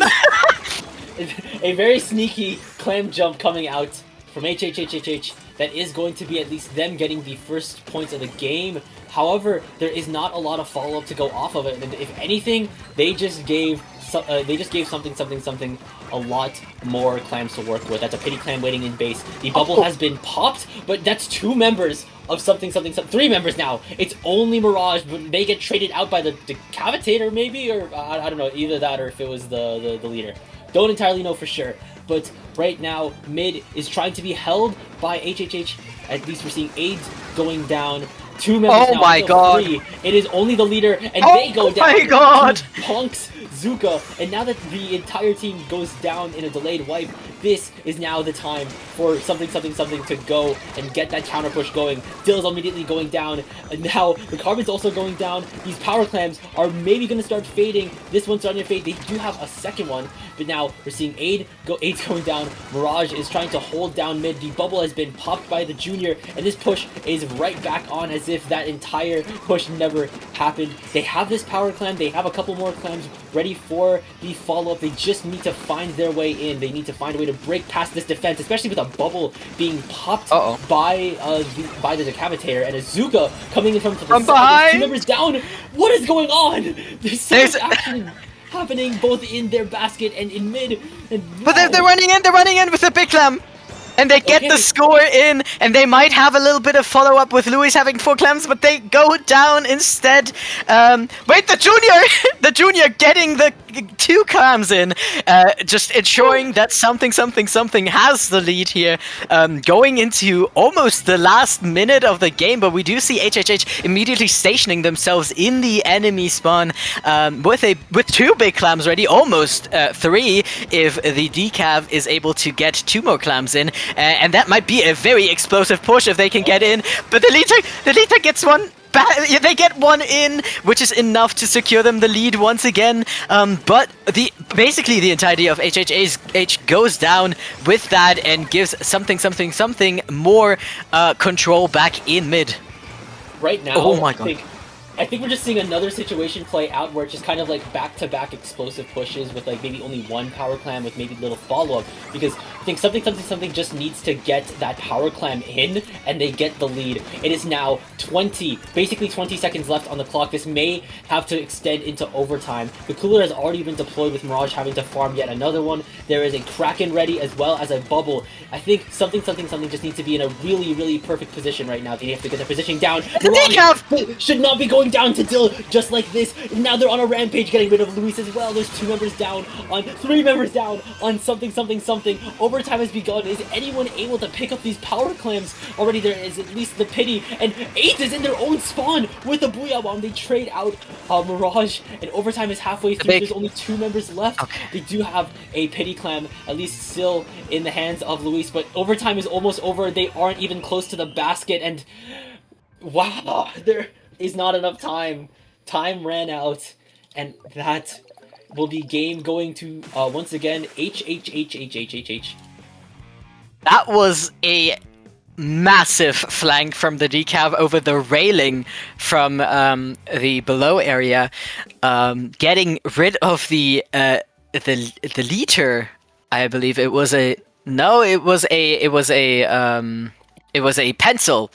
It was a pencil that went down to that decav, and the decav just getting 2 more picks and basically completely shutting down something's ability to push in the time that they were given in overtime. Wow, it's just a lot. I still have no idea how to really comment on this map, because it's just something that you barely see, even though it does seem awfully familiar to a lot of other maps. I think what I did notice is that a lot of the pushes from both of these teams didn't necessarily last a while. They never really broke past 60, both of them here. And really the reason why that initial lead was set by something was just because they had that a little bit of extra follow-up here. And I think the same thing went, and then I think HHH just got another power climb in, which then took the lead. So now it's game 4. We're back to Mako Mart. It's going to be on Splat Zones, and it is match point for HHH. And if they win this Splat Zones match, they are able to advance to finals of winner bracket, where they will be going up against blah blah blah. Exactly, and I mean, as you just said, the pushes on this map just don't last, and I mean, I think I mentioned it at the start of the map, or before we went into the match. The baskets are incredibly close to the enemy spawns, and also the defenders just have a lot of high ground in that area, so it is very easy to defend and get back into it. But, well, it doesn't matter anymore. We are going into the 4th game, as you said, on Mako Mart, this time zones.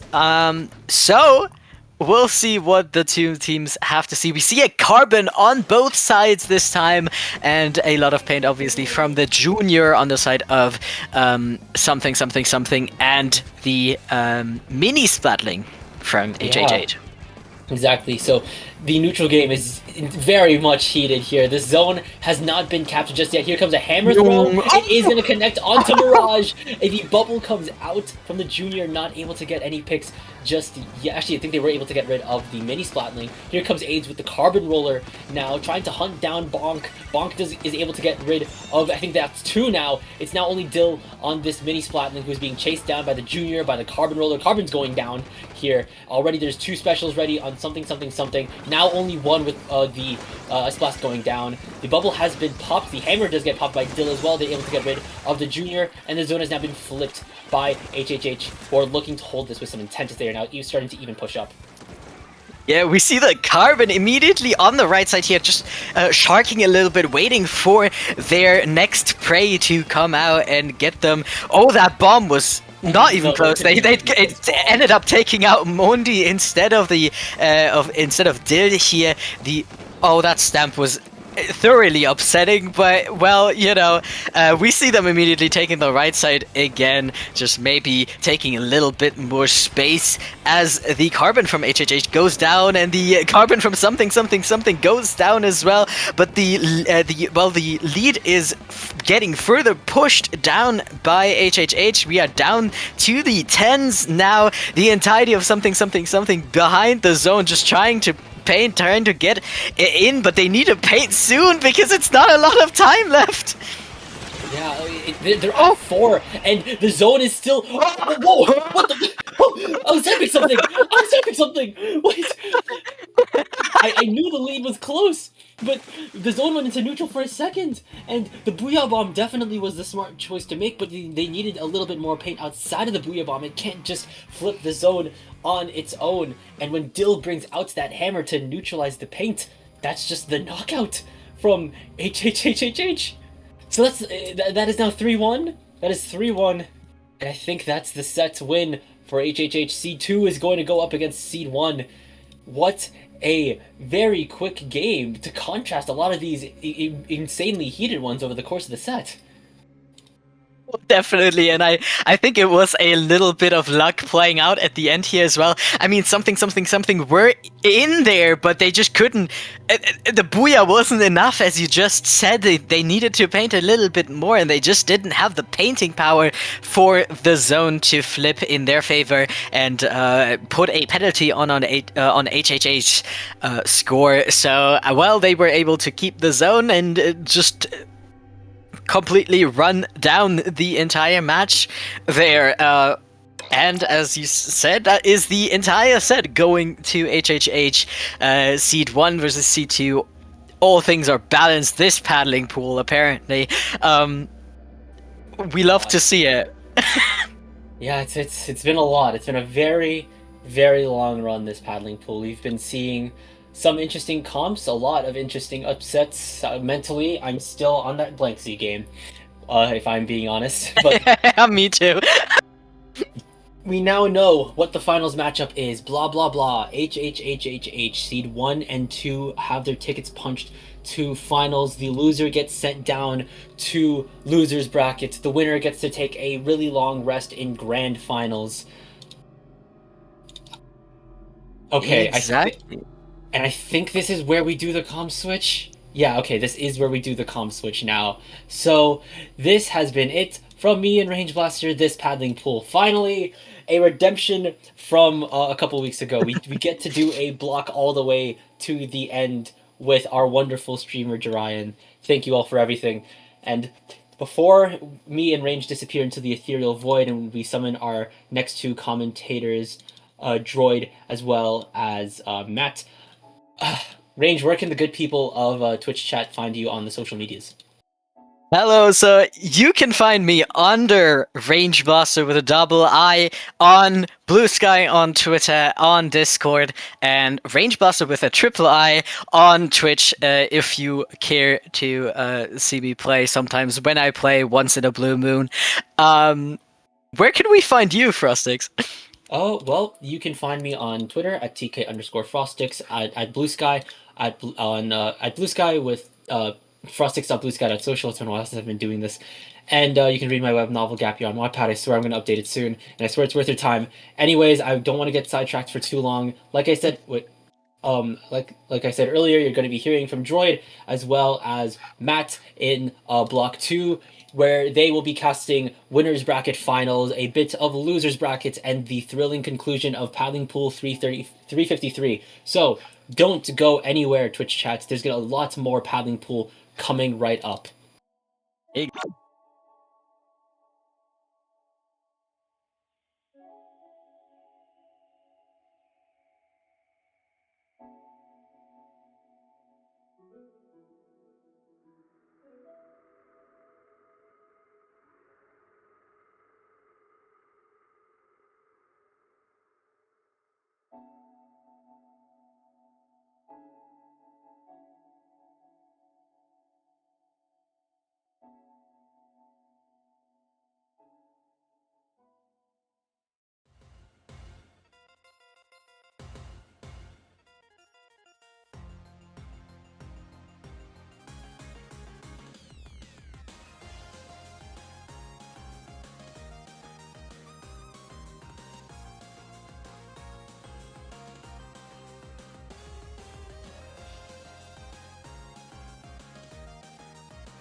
Hello and welcome back to Paddling Pool 353. I am Pat here with Splat Droid, ready to watch the rest of this tournament. Droid, have you been? I've just arrived. I wasn't supposed to be here, and so I haven't followed the tournament. Can you tell me what's happening? Where are we right now? I've only been watching like the last set, but I did see that there was a decap going really crazy. I think it was on Team H. They were getting a lot of splats on the last set, and here we go. We're going right into it. It's going to be. I didn't see the map mode just yet. It's Clan Blitz on Inkblot Art Academy, and we got this. That's a really aggressive comp from which team was that? I don't see it. Okay, so on the side of Blabla in yellow, we have a lot of mid lines. That's a lot of mid line action for Blabla. Meanwhile, H, a bit more varied, using the Zap as their support to have the short range. And as you was talking about, the Decavitator has very much that killing potential. Now, these two teams trying to get control. Of course, Droid, what matters right now is to get some paint around and get some plans going. Yeah, they're definitely there's a lot of skirmishes left and right, and the team blah blah blah is already going up left. They already have multiple picks. It's 3v3, and they're going to get to the basket with a zip, but the mini does get picked off, so their push will get stopped short. But the Stamper is making sure that that H cannot get that mid for free until they get picked off by H right there, Pat. Yeah, H very much keeping their control over mid, and they're able to win fight after fight right now. The Decavitator is under the basket, activating that bubbler. They only have 8 clam between the whole team. I mean, that's enough to make a super clam, but that took them a lot of time. That's 20 points, but I don't think they'll get much more, especially since they lose a lot of players. Yeah, that wasn't a very. They weren't too fast with the clans because they had just the decav up alone. But now blah blah blah is trying to make a counter push really quick. They were able to take out the decav and have a bubble set up. So as long as they can get some clams here, but it seems they're having the same problem that H was having just a few seconds ago. The clan economy is not doing so well here for either team. As they do get a super claim, they could move it up here, Pat. You have to get the clams first. We're in winners finals. And players still forget to grab the clams before pushing. Hey, right now it's still pretty much even because of that. There's only was one small push, and right now both teams are fighting for that control over mid. Blabla getting more and more presence, but losing all of their clams trying to get under the basket. You can't keep doing that. You have to make a ball. Yeah, and I keep seeing like splats on either side back and forth like pawns in a chess game. Like they keep splatting each other back and forth, so nothing is really getting done. They're still stuck in mid both sides here. But yes, Splats does get a good flank, and there are 2 down on blah blah blah. So H should have an opportunity to go up here with this Booyah Bomb, with this bubble. They have it all the way up there, but the decav does get picked off right as they get the bubble, but they still have control here. H didn't manage to get a push. I mean, they're moving back. They don't have the clams anyways, but they still have control of mid. And time is passing by. There's almost only 2 minutes left in the game. And H, slowly but surely, their small lead is looking bigger and bigger by the second. Yeah, it's definitely more valuable as time goes on, but it's going to be really hard to hold off through that. Just 71 points, that could just be a super clam and a few clams. That could happen if the other team gets just a little bit of economy. A great trade there from the decav, almost gets off another, but they can't there. And right there, that's a jump with the super clam. They reopened the basket. Not sure it's that useful for them. They don't extend their score much, and they're giving a free super clam to their opponent. Blah blah blah. That's what they needed, the clams to push, and now they have a lot of super clam ready. Here comes the Zipcaster going. Let's watch that push. Yeah, they finally have the economy. They have that bank, but they are 2 down now, so I don't know if it's gonna help them too much. They're still holding the mid though with that bubble. That's a good stall, so they can keep these clams without losing them, keeping the control. Going around the left, maybe down the middle, I don't know, but the decav is trying to keep them so far behind on the right, but they do get picked out there, Pat. Well, blah blah maintaining their presence. They didn't jump with the other Super Clam. That could be the lead, but right now they don't have the space to get to the basket. Do they have the time? Yes, they take the lead with less than a minute left. Suddenly, H is going to need to mount a push, Droid. Yeah, they've just got to get one Super Clam in there, so it's not really a good position for either team, I'd say, here. You have to play really well to either have a really good offense or just get one Super Clam in there. I bet they're going to wait for the end of the match so they only have to use one. The decav is sharking up on the right. They have a bubble ready. All the other team is on the left so they can get there. All they have to use is the bubble here, and they might get a jump from the Super Clam and more clams. This should be the lead right here, Pat. Yeah. Beautiful push by H here. That's the power of the big bubbler. Safe jumps for your team H. Not only do they get a big lead, they didn't lose that many players in that push, and now they can punish blah blah as they're trying to get an overtime counter push. Yeah, that's clean up by H. Blah blah needs to go in. Oh! And they keep it alive. The S-Blast was able to get a double.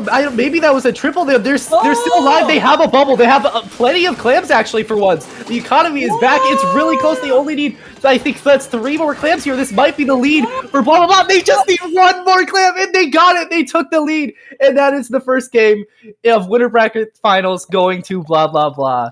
What a really close set, back and forth constantly. And it started like it was the slowest game ever, but both teams went faster and faster, more intense, taking more risks in order to get in and get the victory. Blah blah, just by a hair. I mean, when they put that Super Clam in the basket to opening, the overtime was about to end. 1 extra second, and that was the end of overtime. That was so close. And that's only game number 1, Droid. Yeah, I'm excited to see the rest of this set. This is a really close match between both these teams. They definitely deserve this run all the way into winners finals. And it's like the way they got those claims all the way at the end there, the S-Blast had to get a lot of kills, and the economy had to be really lucky there. That was honestly like, sometimes the economy you can't really control, even if you do get it ahead of time. Sometimes they're all the way in your base for some reason, but they had the fortune to get those splats right then, and their teammates following up with the claims. That was really impressive. Yeah. I mean, it's Clan Blitz for you. It's always kind of rough for teams to coordinate, even at high level. When you're a pickup, you have to assemble your team, count the clams as a group, and right there. There's only 2 clams. They're flat and they don't move because it's flat zones. Yeah, and now we're on splat zones. I think there was a little bit of a comp change. There's a pencil on the side of blah blah blah now, which makes a lot more sense considering it's not clams anymore.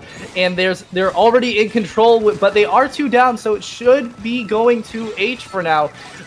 They have the mid barely. They get a pick on the mini, the very clean pick, and the S-Blast going around the right trying to flank them. But the decav gets a really nice pick on the S-Blast there, Pat. Yeah, right there. I mean, that's the power of a good decav. If the decav is charged, they are incredibly deadly at a variety of range, and they paint, and they get bubbler. It's such a strong weapon that enables so many different comms. It's, I think, one of the best weapons you can bring to a pickup outside of the cooler ones. And right now, H are very much playing off of that adaptability, but blah blah, getting 2 splats, including on the zap, are going to take a lot of control back and the zones. Yeah, you see, they had to separate that decav there to actually be able to splat them off, because when they're supported by their end zap, they're able to have enough paint to really shark around and get those picks. But once the decav was on the other side, the blah blah blah was definitely able to get that pick there and get back inside the mid. And now they still have control. They barely got the lead. It's just a few point lead, but H is getting back into the zone. They have a bubble, but the hammer comes out and it almost destroys the bubble players, but they were not picked off. The zap here has really good movement, dodging everybody's attacks all at once, and there's only the pen left, but the pen does pick them off, so they're not So blah blah blah still has some presence in the mid here, while H has zone, Pat. Yeah, H trying to keep zone. They're almost done with their penalty, but now the fight is raging left and right. 2 down, 3 down on blah blah. H keeps control, no penalty, and the delayed wipe. They take the lead, and now they're about to score a lot of points. I mean, look at that. Their eliters in position. Their zap is back, and now all they need to do is hold their ground. Yeah, it's just one really good hold here is all they've got to do to get this lead, because this whole actual full KO, actually, because they're already at 25 with no penalty. They just have to stop this pen on the left, and there's already 1 down on blah blah blah, 2 down, and this is looking like it's gonna be H having the KO here. Yeah. But there is a Booyah Bomb coming in, so that should stall them a little bit, and blah blah blah has one more chance to get here, but the decaf gets a nice double on the spine in the mid right there, and the Zipcaster has to jump out. It's left just the pen painting on their own. That's all they can do there, and H is able to grab that zone and take that win. So now it is 1-1 in these grand finals. I mean, in these winners bracket finals. Yeah, that is tying up the score by H, and honestly, that game, it didn't look as close as the first one. And in the first game, we saw really H have control of the map for most of the game, but they didn't manage to count to 8 together and open the basket as much as they could have. In here, there were no clams to slow them down, and their control of the territory, really their ability to hold the ground thanks to that leader, notably, really allowed them to keep control of the zones, and blah blah blah didn't really have an answer. So now it's on blah blah blah to really switch up their game going into the next map. Yeah, they had to have a lot of presence there, and they were able to hold that zone really well because of that decav sharking multiple times. Like with that double they got just a bit ago in the replay, they were able to stop them really well, and that just like, because they were split, they had to be split as they were going for both zones. That's a problem with undertow spillway zones. You have to go both ways at the same time if you want to actually flip that zone fast. But the decaf was able to catch them out. The Zipcaster was tried to do as much as they could, but the I think was it H that H was just able to really separate them and get those picks when it mattered. Yeah, very beautiful fight by H. I am getting notified that we have a communication error. So we have a bit of delay before the next game. That next game is on a map mode that was picked by both teams. It's going to be Rainmaker on Scourge Gorge. And I think as our players are notified, so we should be able to see that game. They should reset fast, I hope. Oh yeah. Yeah, that just happens sometimes. Definitely have to rehost the lobby every now and then. That's just how it is. Nobody's fault. Yeah, I mean, it's part of Splatoon. It's part of what happens. But yeah, we are back in the lobby. Everybody is in here. So we're gonna get right in that game. We're going faster. I feel like Rainmaker. We had to wait for the clams. Zones. We were stuck in mid, trying to hold control of the game. Now we're going in Rainmaker, where if you blink, your opponent grabs the Rainmaker and moves in, gets to that podium, and you can lose a lot of points from a single mistake. Yeah, they're going to have a lot of control here. You have to be really calm and not get wiped out, especially on this map in Rainmaker. And they're going into it right away. I see that I think it's blah blah blah has that really aggressive comp again. They don't have pen. So that's what worked in the first game. So they're definitely going to try to use that again against this team, which has a slower comp. But that's already 2 down on blah blah blah, Pat. Well, now it's 2 down on H, both teams answering each other in kind, and right there it's going to be blah blah blah grabbing the Rainmaker and the S-Blast doing what the S-Blast does best. punishing the ledges and going in to get more and more splats. Blah blah blah already at the checkpoint, and we're not even done with the first minute. Yeah, they're already there. There's still less than a minute, even through. But the Booyah is going to stall them there. The Stamper, I think, was trying to do the tech on them, but the Kraken made them go away. And the Kraken got a pick on the 96 Gal. That's really good for the stall for H to get that Rainmaker out of that elbow. But there's still so many players behind or in different spots that there's a nice hammer pick, and it's 3 down on blah blah blah. So H will have an opportunity to get a little farther here, but not if the Mini has anything to say about it, right, Pat? Yeah, right now H able to secure the Rainmaker and a path to the checkpoint as well, thanks to their S Blast moving forward and getting some presence right now. I hear a hammer though. That hammer could cause some damage, but he's very far away from the action and gets punished. 3 down on blah blah blah.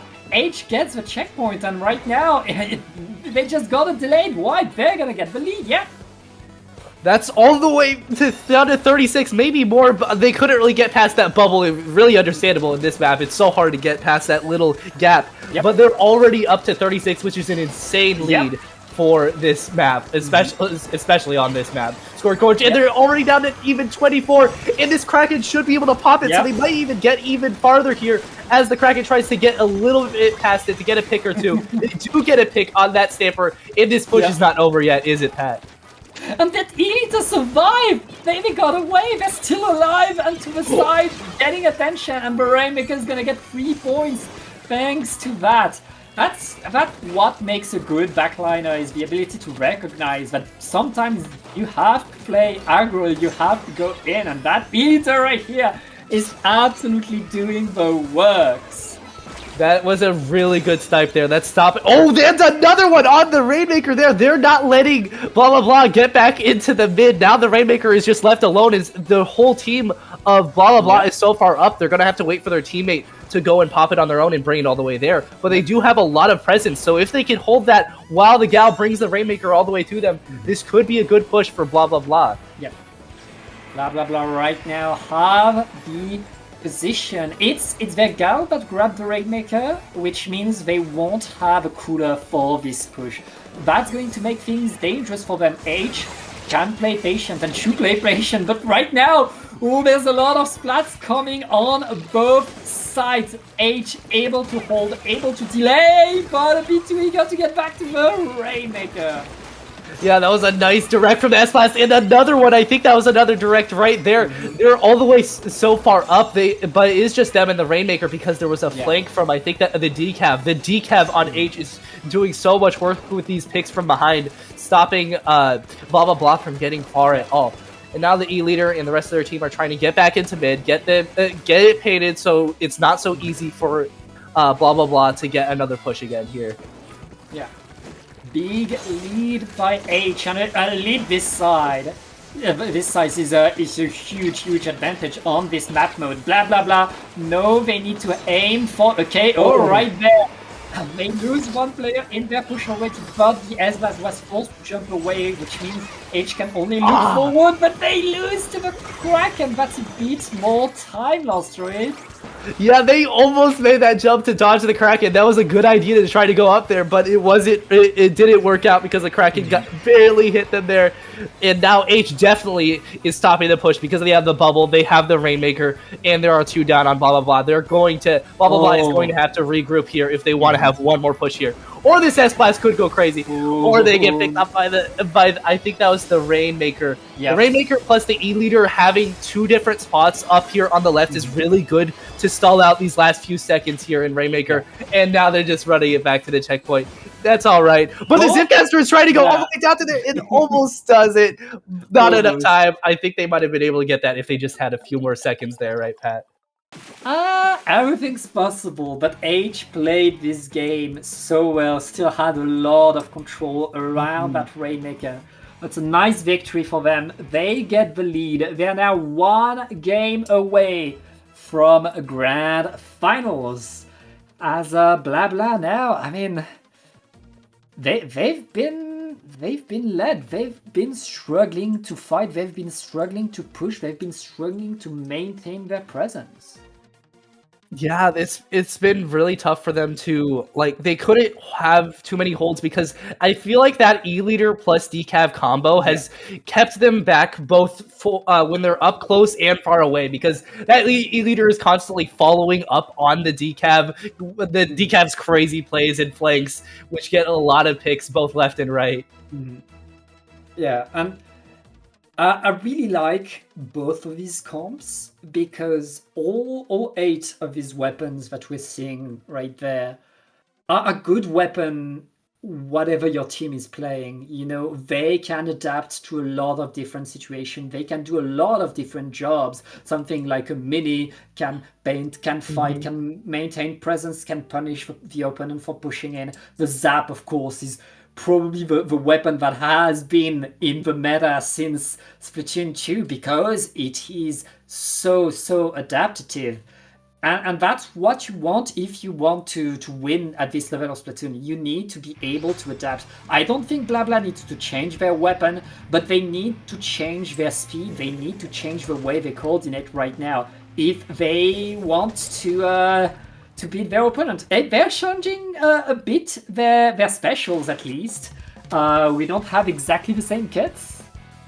I think those are some more defensive specials, which makes a lot of sense on Hagglefish Market right here, because that crab and bubble will help for those checkpoints really well. Instantly, the bubble up on the tower from blah blah blah. They're using those defensive specials right away. They have cooler. This is a really good comp for this map mode, and it should help them get another win here. Yeah, I mean, blah blah blah right there, and they're able to get momentum. They're able to win the fights. They are able to get the speed. They're past the checkpoint without much trouble, and they activate another bubbler. Droid and blah blah blah just woke up. Yeah, they have so many specials constantly, and they're following up on them really well from multiple angles. They're getting really good chip damage between the mini and the stamper, I think. And the only thing stopping them now is that Kraken, which you have to run away from a Kraken. You can't stand on the tower next to a Kraken. Yeah. The decav is trying to flank behind them, but they are alone, so I don't know if they're going to they were able to get a pick and jump out, so that was still valuable. Still a little bit of stalling, because that cooler jump helped them a lot there. And they got another pick there, Pat. That Decapitator is still so dangerous, but blah blah blah was able to go around and fight the rest of the team to get to 25 in their first push now. H, who has been in the lead in all of these games, even in the first one where they lost, they were leading most of the game. Now they have to play catch up. They have to mount a solid push because they're 2 checkpoints behind. They are. That was a really good first push from blah blah blah. It's going to be kind of scary to have to go against, and the Booyah does get a jump from the S-Blast. So there are one down, and the other S-Blast from blah blah blah is trying to get the ends up, but they were caught out, but there is a bubble there. Oh, and the Kraken, that can counter the bubbles. So it's really a back and forth here with the specials and the picks here. The decav tried to keep the tower just for this little checkpoint. They were able to get it off, but they fall off. That's so unfortunate there, Pat. You don't want to fall off there. H had the opportunity to get to the second checkpoint, but right now they have to wait. They have to regroup. They can't go in, but hey, they get a few more splats. They get back on top of the tower, and they get back to pushing already.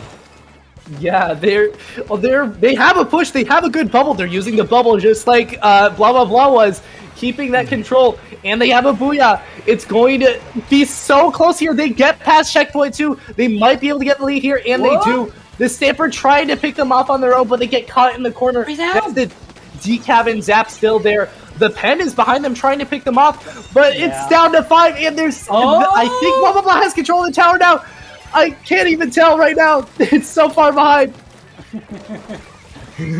5 points remaining. Blah blah blah pretty much need a KO if they want to come back in this game. Huge proof by H.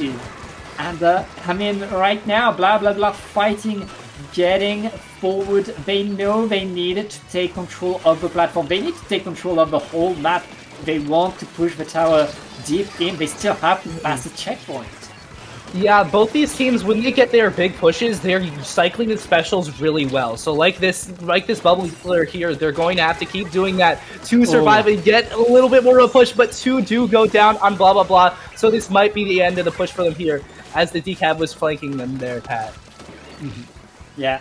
Last minute of the game. That could be the last minute of the set if H keeps their huge lead right there. Blah blah blah, trying to get their presence, trying to get the advantage. But Kraken is going to deny a bit longer the presence in mid, but blah blah blah. They still want it. They're still going forward. That's what you need to do, Droid. Oh. Yeah, they tried, but that was 3 down. I think the decaf got another one swing double there. I saw two players died at the same spot, and so now H is moving it all the way up to the right there.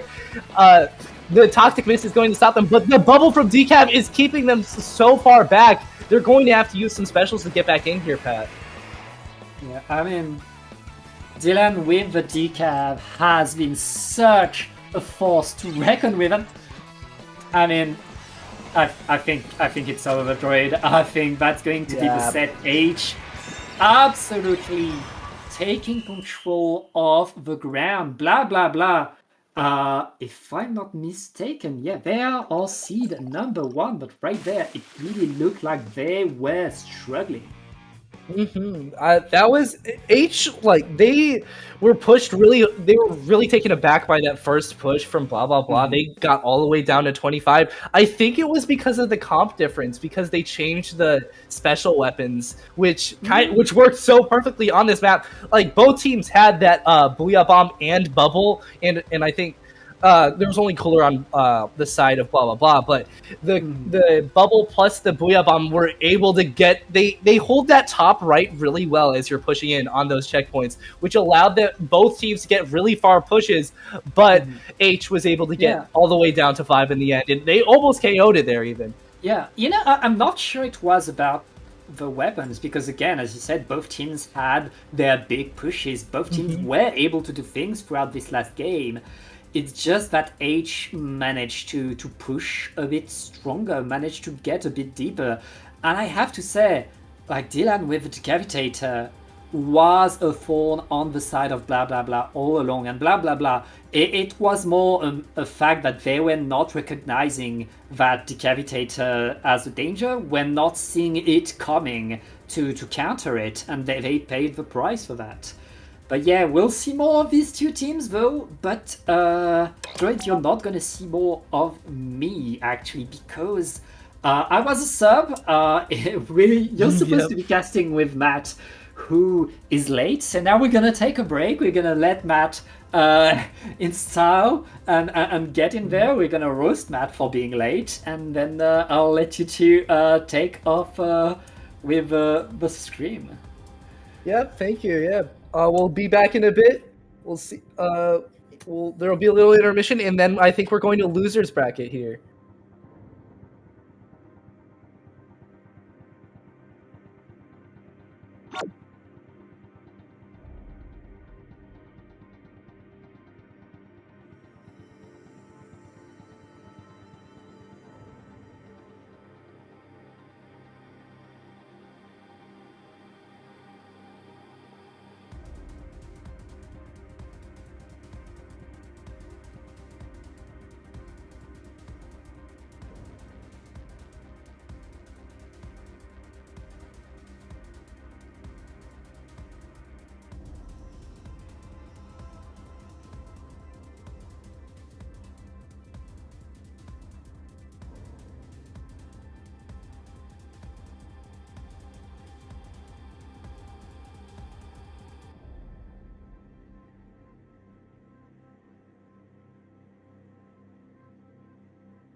Hello, everybody, and welcome back to Paddling Pool number 353. My name is Matt, and I'm here with Matthew Mega, and I'm here with Joyd, and we will be your commentators for our final couple sets. We have up our losers finals set. We have blah blah blah versus something something something, which I feel like we should just, oh yeah, we have abbreviated them. I'm just gonna call them blah and something. Joyd, how are you feeling about this game as we're actually jumping right into it? I've been watching these teams throughout the tournament, and they're really fun to watch. Like they, blah blah blah has really aggressive, but like their comps just work really differently than you normally see. Except for now, they're using a pen for this what's it called? Clams match right here, Matt. Yeah, and I do see the brush. That's something a little bit uncommon that I haven't seen recently, but definitely good here. But we do see they are going to go 2 and 3 down. Law has the advantage here. They're going to be forcing Bonk out of the way here. We do see we got the specials going. They get in their clams. They have the clams that they need to make the push. They just have to make that impact. And we do see Bonk really causing a distraction. Their wiper, their Semper goes down, and then their pen goes down. So they are able to get the ball in, but quickly get shut down. We saw how well the brush was able to distract the enemy and really did not allow them to get any other scores into that basket. And they are now 2 down, and it looks like something has control over mid. Yeah, and Lewis was able to get that one clam all the way in, and they have a bubble there, so that's going to get the lead for sure. The brush was able to do a lot of movement just a few seconds ago. Let's see if they're able to distract long enough for them to get another super clam in, all the way down to 36 already and counting with the, I think that was the gal right there getting even more. And I think that's the end of the push now, maybe, but you never know when there's a brush lurking around. They could have a few more clams. But the hammer comes out here, and they get a couple splats here, and blah blah blah has the mid again right now, Matt. Yeah, we did see a huge push from down to 24. We see their rush go down, and the members of Blah are really going to start to push up. They want to take as much control as possible to make sure they have enough for that push, as we do see something really just trying to force them out and defend for their lives. Yeah, and they already are pushing up with those special, with that hammer, the Booyah, and the Kraken. But the bubble in Kraken from something was used afterwards, which was good timing to stop them. And now they're going to get that recall. They're going to get back into mid. But they are 2 down, and that's 3 down. So now it's just the brush alive. They might be using a little bit of evasion tactics here to jump out there. And now Blah has a chance to get another push here. And they get a super clam in here. Matt. Yeah, so going in here, we see the hammer go. They are able to just swiftly take out Bonk just in time. Able to get a couple more clams into that basket. We see K on that S-Blast. Throwing in those clams, we see Luis just trying to keep them out as much as possible. But we do see one of the members of something really trying to push up. They get the pick off of the S-Blast. It's that junior, and they are able to close out that push. Vlog getting down to 43, closing the gap a little bit, but something still does have a solid lead over them. And now that they have mid, they are getting ready for another push. Yeah, they have a solid lead, but the Blah's penalty is definitely pretty low. So a couple super clams and just a couple more clams, I think, would get the lead here. So they're going to have to be careful here or get another push for sure. And there's all a hammer going in that does trade with somebody on the team of something. S-Blast trying desperately to get a pick here before they get into their side of the map. And now they have mid for a little bit here, but they do get picked off here, Matt. So we do see them going 2 down. Something has control over the map, and they have 2 super clams. They have a lot to start to push. There goes that bubble, forcing that midi to really take his attention off them and focus onto that bubble. We see the clams. We see them. We do see both of the super clams going down to 22. Able to knock out the penalty, and another one down to just 2 remaining. 2 of the members of them to go down, but we do see another one going in, and they do get the clam just in time, and something with a very sneaky final clam takes game 1 of our losers finals. That was a really cheeky clam right at the end there. They just used that shooter movement to get in there. That was really clean. And that's a really good first game. It was really back and forth. Like, they did have control, but the other team, blah blah blah, definitely they're not going down without a fight. They were still able to get down all the way to 40, which is still pretty hard to do on a clams map. That's for sure. Yeah, I mean, just that final little sneak in that we saw, able to get down and really to take that win, making sure Blood did not have another chance to push back. And really, they were getting extremely close really, there wasn't really much of a difference between those scores until that very end. And just to make sure that Blah did not get a singular claim into that basket again, they close out that game, and now heading on to Rainmaker Humpback. Yeah, Rainmaker Humpback. This is going to be very... I don't know how good it's going to be for the team going against that Ink Brush, because the Ink Brush here will be able to have a lot of movement and a lot of flat ground to roll around. And I bet they will do a lot of distracting and flanking of the Rainmaker anytime that the other team tries to make a push here. Going in for this next game, I mean, yes, the brush is going to be incredibly powerful. We saw in game 1 how really they created a huge diversion to force the members of Blah to focus on that brush, which deterred their members from focusing on making that push. Even if it's only just one member that goes to focus that brush, it leaves such a huge impact. It could potentially, and it leads them from fighting a 3v4 into a 4v4, but really into a 3v3 with that push, as even if you only side one person to fight the brush, it's going to force that 3v3, which is a lot better than having all 4 players push. So really, that brush is going to be a huge impact moving forward into this next game, and it's Humpback, so Brush loves this. Yeah, I agree. While having a 3v3 isn't the worst thing ever, having one less resource to push in is definitely a lot harder to use. And we're getting right back into it with the Humpback Rainmaker. There's an Octobrush coming out. I think, is that the Ink Brush that swapped to... Okay, no, the Ink Brush was on the other team. Ink Brush on something. So there's a brush on either team here, which will both work really well on this map, Humpback Rainmaker. Yeah, and it's very interesting.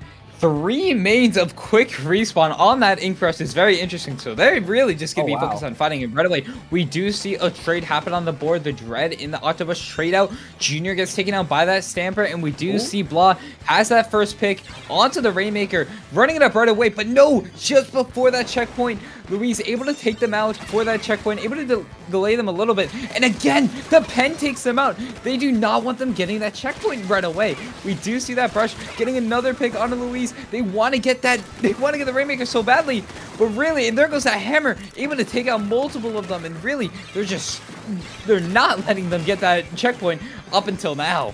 They finally did, and they were using their really long range weapons to get them just at the tip of the range and stop them there. Luis is trying to get another pick, but the Kraken is out, so Blah can get a good push here if they go with that Kraken, but the Junior is trying to get in. They do get spotted by the shot. That's going to be all the way down to 20, now 10. That was almost all the way down to 7, and there's only 1 alive on Team Something, so Blah Blah Blah might be able to pop it here. But no, they're back in, and so Something should be able to drop it and try to make a push here.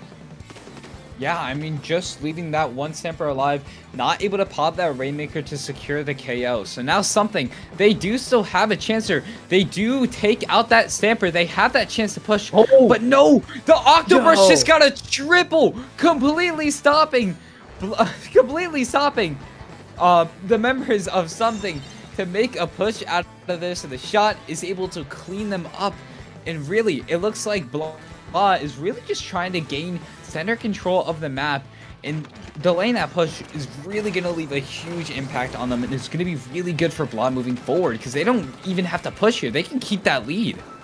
Yeah, that Octobrush is definitely proving they're just as much of a menace as the Ink Brush on the other side. They're doing exactly what I predicted the Ink Brush would do on this map, which is sharking in those little splotches of ink as they're trying to push forward, which stops the Rainmaker from doing much at all.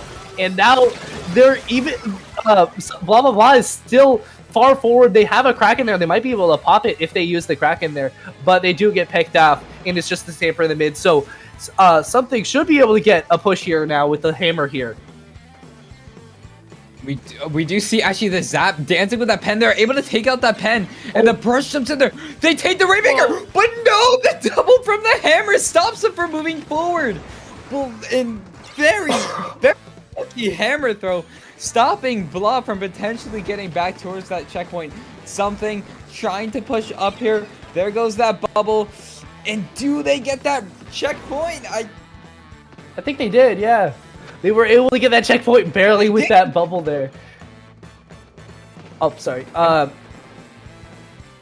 And now they're in. Now the blah blah blah is trying to get back into mid. They were able to stop the Rainmaker from going past the checkpoint, but having it down is a little scarier than the position they were in before. And now something is trying to get a few picks with the hammer, but two do go down. It's just the brush left. They are doing that distracting tactic yet again, trying to stop them from making much progress until their team gets back here. But blah blah blah is able to pick them off and start going right with the Kraken and Zipcaster here, Matt.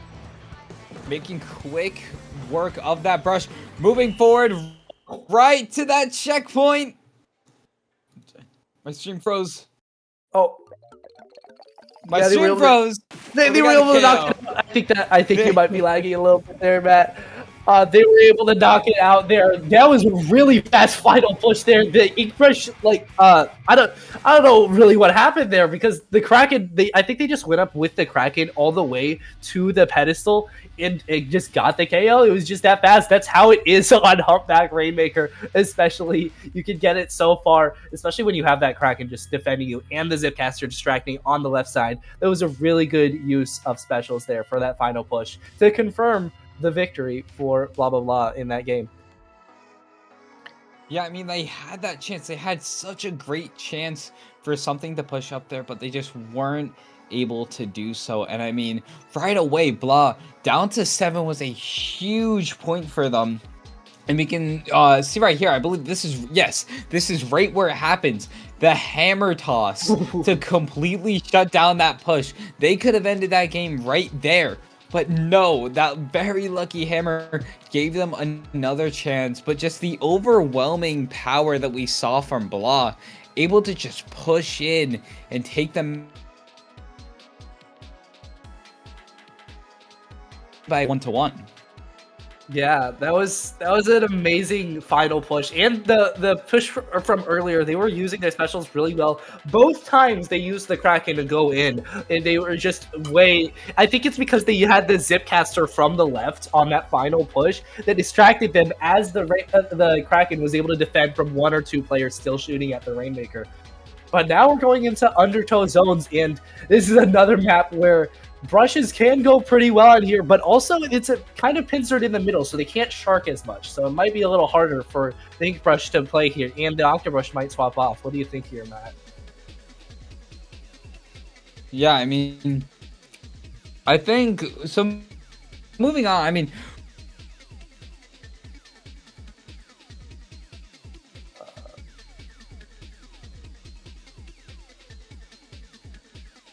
Matt, you still there? I do see I'm here. I'm here. You keep flagging out, but I can hear you now. Moving on to this next match. What I was saying. Okay. All right. We do see. I did expect. We do see that brush coming back there. Definitely a little bit of an interesting pick. You don't really see brush on this, especially the whale one. So definitely an interesting pick here, but I mean, if they're just going to do what they do the best and really just distract the members of Blah from moving forward, it's going to be really good for them. We do see that tri-strike wall coming in there, so Blah can try to take that zone, but really the members of something not letting that zone get taken. They do pop that bubble, they finally get that zone, but the junior just pinning over it. We do see that Luna go down, and now Blah lost a lot of aggression, and the members of something are able to move forward, potentially making a path for that ink brush to move in, but those tri-strikes really just blocking them from taking that zone.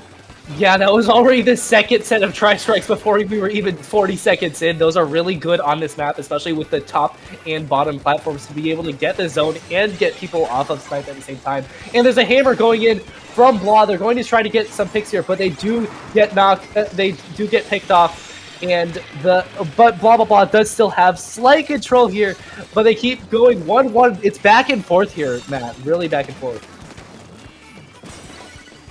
I mean, we're a minute into the game, and we see how close these scores are. They're really just they're just trading each other off here. But we do see the members of something go 2 down. This is a chance. Blah takes that zone. They have tri-strikes ready. That Luna Blaster is going to be jumping in soon. And the members of Blood definitely have something going here. There goes those strikes. They want to stop that brush from moving in. There goes that whale trying to just create an opening. They are able to get a pick off of the Luna. And the brush trying to move in, potentially starting something. But really, that splash is going to be watching them. We saw how well they were able to take them out before, and they want to replicate that for this moment. really just able to throw bombs around. We do Ooh. see that Luna going in there, able to take out that brush and immediately throwing up on Luis, trying to get him out of there, able to jump out just in time to safety. But we do see Blah has control over that zone. Yeah, I feel like that Luna Blaster pick was definitely a good choice to use against the Ink Rush here. I think that's why they picked it for this map specifically, because there are a lot of smaller places, but now the Hammer is able to at least pick off the mini who used the bubble, but they do get picked off themselves, and now it's in control of something, and they don't have any penalty left with Blah, having only gotten down to 68 because the zones were flipping back and forth constantly. Yep, and we do see something is finally able to get that lead. And I mean, because of how close this game has been, every single point is going to matter for these teams. Tri-Strikes go down. They want to stop something from getting those points. We see that Hammer coming in there, able to take out that mini, and now they're 3 down, and Blah is able to get that zone, able to move through that 20 penalty and potentially take this lead. They are completely set up for anything that Team Something has coming for them. Yeah, they're definitely trying to get a big push here. They're going all the way into their base, but they are found out. Maybe the Luna almost gets a pick on the pen there, but does get found out. And the Brush trying to shark up here, but they do get picked off. There's still control for blah blah blah, and there's 2 down on something. They're going to have to get some players back here if they want to grab the zone here. It's only 1 play away for the lead, and that is the lead for Blah there, Matt. We are able to take that lead, and it's going to be really hard for Something to do something about it. That's a pun. Tri-Strikes go out there, and we do see Something is really trying their best to push up there. There goes that bubble, trying to stop that Stamper, but no, they do get a sneaky pick and get that jump out. It's going to be really good for them. We see the Brush trying to apply as much pressure as possible. Blah still has that zone, and it's counting down. Whales go out. We see the players now splitting up because of it. They want to paint this on as much as possible. We have a minute left in the game, but down to just 10 ticks. They jump on top of the crowd. They're able to get another. Luna Blaster taking him out just in time, and the Booyah Bomb comes in. That was an amazing shark up from the Ink Brush there. They were able to get the crab and the pencil, essentially 2 backlines there, all the way in the back. And now they have control. They have a big chance to get the lead here, but it's going to be hard to hold it onto it in overtime. So I bet they're looking to try to get some more points before overtime happens. But the strikes do come out from the Neo Sploosh K right here, and they have Cooler up, so they're going to have to be really careful here with the Brush down. But they do pick off the Luna. That's going to be huge. The second that Luna goes down, they lose so much aggression, and Something is able to capitalize off of that perfectly. 10 seconds left. Something really needs to get this zone. They take out the Stamper. This is their best opportunity they have. There goes that Booyah Bomb. They do get control over this opening caps again, but we do have overtime starting, and the members are starting to set up with a Hammer with the double. Tri-Strikes go out, and this is Blah's chance to take that zone back, but they're 2 down. That was another great hammer from Blah right there. And I think they were able to stall the zone just enough. I think that was a win for Blah right there. They could not. That's the thing with overtime on a double zone split. It's so hard to keep both zones in control without the timer going down there, right, Matt? Yeah, I mean, it's just like, it's such a bad situation you get put in, and it's so hard to come back from. But I mean, they were still able to get that overtime in and get a couple of points before the members of Blah were able to take that game. But we saw at the beginning here, we saw the second they lose that Luna Blaster, it gives the Brush a chance to move back in here.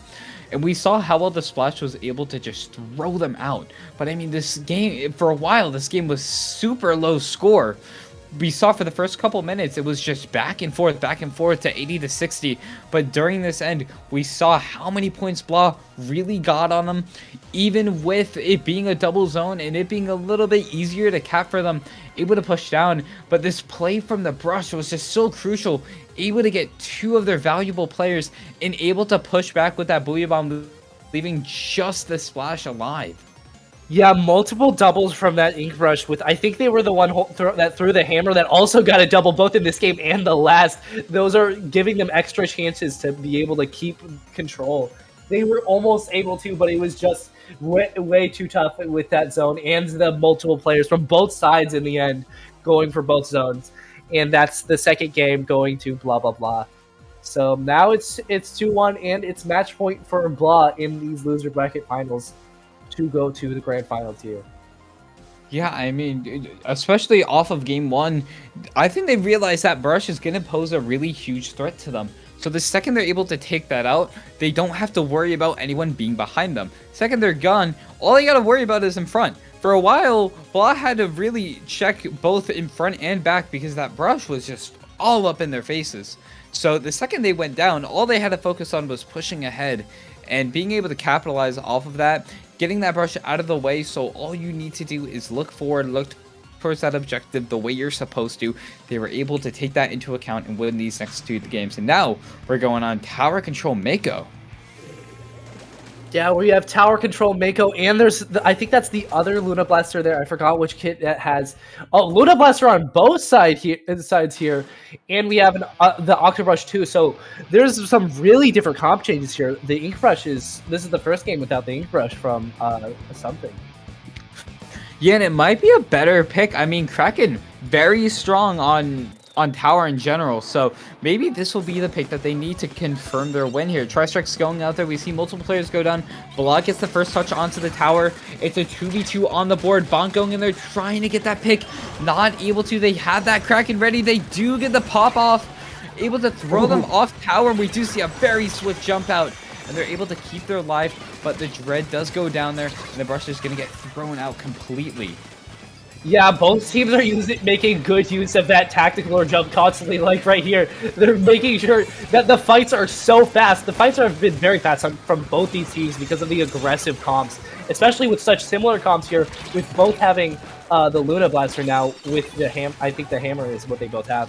And now there's 3 down on Blah, so this is a good chance for something to get a pick here. If they can get this one player out of their spawn, they were able to. And now the pet is alone. If they can push up here, they can get some space. They have special. They have at least a special, and they should be able to get a little bit of space here, right, Matt? Yep, we do see their Luna Blaster goes down, but we do see that Luna go down as well. This is a chance. Maybe something can get some points onto the board, but their pen goes down there. There goes that Kraken that was just sitting in their base, and they are able to get the pick off of that splash, which is going to be huge, but something they really can't push now because their Luna had gone down. So they're going to get thrown out completely, and Blah has a chance to push back in here. That was a really good slider from Luis right there. They're trying to make them look in 2 different places, and they do get picked off, but their teammate gets to tower, so might be able to stop them a little bit longer, except for the fact that there's multiple specials on the tower right now. They're going to have to be more careful right here. The Luna barely can't jump out, and that's going to be the Blah still has control here and are trying to make a big push. It's still only 80 and 89 here, though, right now, Matt. Just like last game, we saw how close it was, but that Luna able to get a crazy double, denying them of that push again, leaving just that pen alive. But we do see Blah able to go back onto that checkpoint. They have strikes ready. They want to push back as far as they can. They really want to get into something space here. They are able to get checkpoint 1. But look, he's looking for that shark, and he finds that shark. The Luna Blaster goes down. They're able to look forward. But if you look forward, the members of something are already on that tower. They're very quick to capitalize off of the Brush's plays. Yeah, they're definitely going really fast here, and they were able to take control. And that's a pick from Stamper, and they're able to get in, but they do get picked off by the pen. The pen had really good aim right there. It looks like the Brush is trying to go around right and flank all the players that are on right on blah, blah, blah. And that's 2 down on something, though. And Blah does have a chance to get in the even stronger push here past 65, which will help them be a little more confident in this game. Yeah, now that they pass that checkpoint, they don't have to worry about being stuck in that one spot. Luna goes down, but they're still on that tower. That Kraken wants to make quick work of them, but they aren't able to find anyone. But they are actually able to get that crab off of the board. And the members of something pushing back in. They do not want the members of Blah getting too far into their base. We do see that pen on that flank, actually, but not going to be doing much work, having to be forced to jump back there. But the members of something are 2 down, and they're able to really still pick it up. And Blah's defense is really just so strong here. It's really strong here. They're able to get, like, they haven't gotten past 89 because of that defense. You're right. And that is 2 down on the side of blah blah blah. So something has still stopped them from getting past 50, which is still it's a good push, but it's not. It's definitely one that can be taken, gone past just after the first checkpoint there, Matt. Yeah, and I mean, now, less than a minute we have in this game. We've seen how back-to-back with it has been, but something really, they haven't been able to really get a push onto that board there. It's just been the members of Blah really forcing them back every now and again. With just 30 seconds left, we do see one going up. Now, we do see 3 specials. We see all the specials on that board here. That Kraken trying to make work. They are able to get the pick off of the Luna. They're going to fire someone else, but they really can't. We do see another one. 2 down on the side of Blah, but 2 down on the side of something. Forcing that 2v2. And remember, and we do see the Octobrush getting another pick. Something might still have a chance to move in here. That Brush trying to apply as much pressure as possible. But no, they get taken out with the Luna Blaster. Able to take him out with that Tactical Alert. And we do see the strikes come out there. Luna Blaster takes him out once again, but they aren't able to clear the tower in time. That Luna Blaster was trying so desperately to get those ink strikes out of the way, but it wasn't in time. It was the strikes were thrown perfectly to stop them from holding onto the tower. And I think they also had a player moving it towards the side of something. So that will be game 3 for blah blah blah, and they will be moving on to the grand finals versus I forget which team it is, but they will be going on to the grand finals. Really, really good games here. Even though it wasn't a 1-3, it felt like every game was really close. There was never really like a complete sweep from either side until this final game, which was really aggressive from blah blah blah. They had a really good defense too. Like you were saying, that whole game, really good defense. Yeah, I mean, they just stopped every push they had. Didn't even let them reach that checkpoint up until the end, and the Tri-Strikes really just confirmed it. They weren't able to get on that tower in time, and with the 3-1 lead Blah got, they were able to respond beautifully to how quick that Brush was to making plays and distracting them, and able to capitalize off of that. They learned. They said at the ending of game 1, hey, the Brush is applying a lot of pressure. Let's work on that. The second they were able to take care of that Brush, they were just able to move forward. And now we're going to be looking into grand finals. Yeah, I'm excited for these grand finals. Both teams I've seen, they're really exciting to watch, and it's going to be a close one. Both teams are very aggressive, I'd say. I don't know what to really expect here. I mean, number one, season 1 and 2, we've seen that all the time, but I believe we did see them previously up against each other, and we did see HHH taking that win. So it's actually a little bit more uncommon seeing that the C2 was able to take that win. But going into this final set, we have just all teams of high level plus players, so we're going to be seeing definitely a lot of good games and potentially even closer games than we just previously saw. Yeah, these games could be really close. I think they already fought previously. Yeah, they did fight previously back in the winners bracket. So wait, this is the exact set I just commentated a little bit ago. I do know exactly what's happening. It was a really close set right last time, and so I don't know. It's gonna be a good one.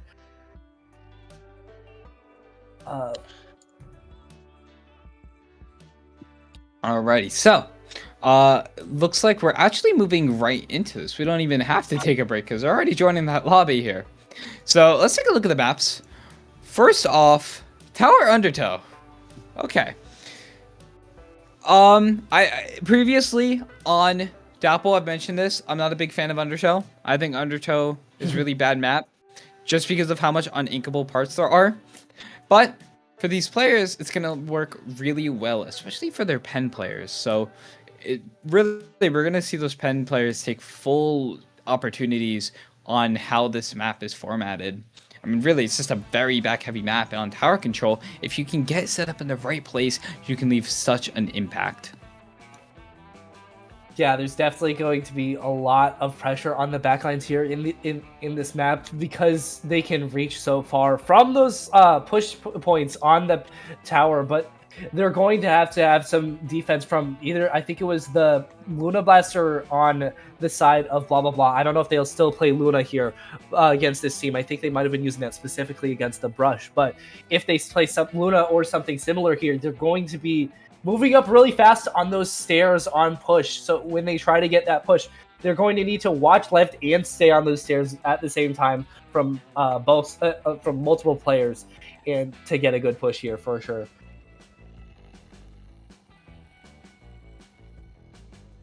Leading in here, we do see, I believe we're getting into the lobby. Yeah, we're almost pretty much there. We're just waiting on one more player. And I mean, looking ahead, we could potentially just see a 2-3, 2-3 grand finals and bracket reset. Or sure. maybe we see something a little bit more lenient. I mean, it was a 3-1 before. Maybe Blah has now learned what they have to do. They learned how to play against H. So maybe we'll see a comeback from them. So going forward, I mean, we're gonna see if I think this is either gonna be a landslide or it's gonna be a very close set, to say the least. Yeah, I would be expecting a close set for sure. Yes. And with these maps, like with the zones undertow, that's another one that's good for the pens, like you said. It's going to, I mean, like most maps in this game are good for pen, of course, but also with those aggressive weapons like that Luna and those, I think it was this the team? Was H the team with the decav player? I forgot if that they were. I believe so, because I don't remember seeing a decav. So I think it's HHS that has it, because we didn't see a decav on Blah. Yeah, I think H has a really good decav here, which could be detrimental. Both on these first two maps are going to be really good for them. They're getting really good sharks here, like the in the last set they were using a lot of really good sharks to keep blah blah blah out. And like when blah blah blah tried to go forward, the decav would always be behind multiple times, like a Brush. Even like it was impressive how much movement they had there in the bubbles from both sides. Both teams have really defensive comps. That's something I completely forgot about. When they fought each other last, they both had bubbles and Booyah Bomb in the last match, and so it was a really, like, when pushes happened, they stayed for a really long time because there were so many defensive specials and not as many attacking ones.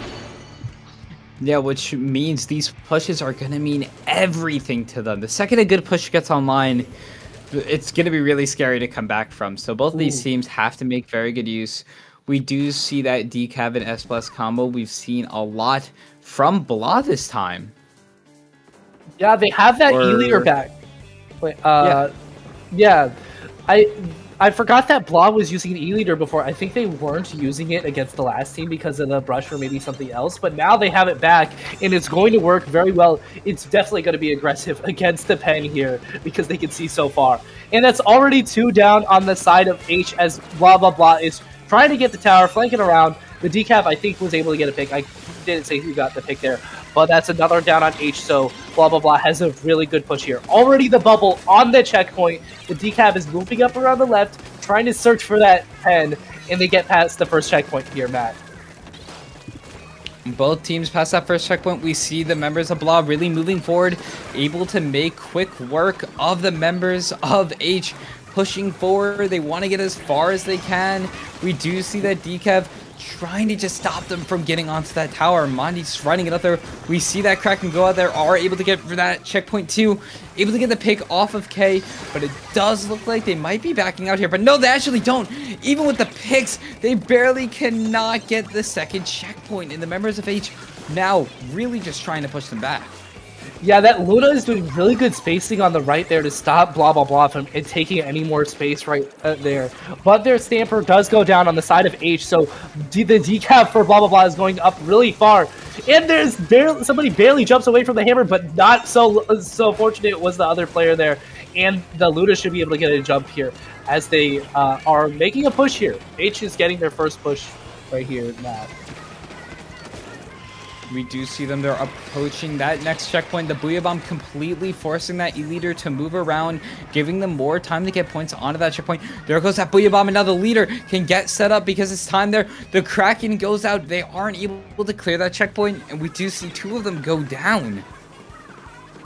Yeah, they were able to stop it there before they got even past the checkpoint. Again, they were only like 1/4 past it, just like Blah couldn't get past it either. So it's a really close game right here, right?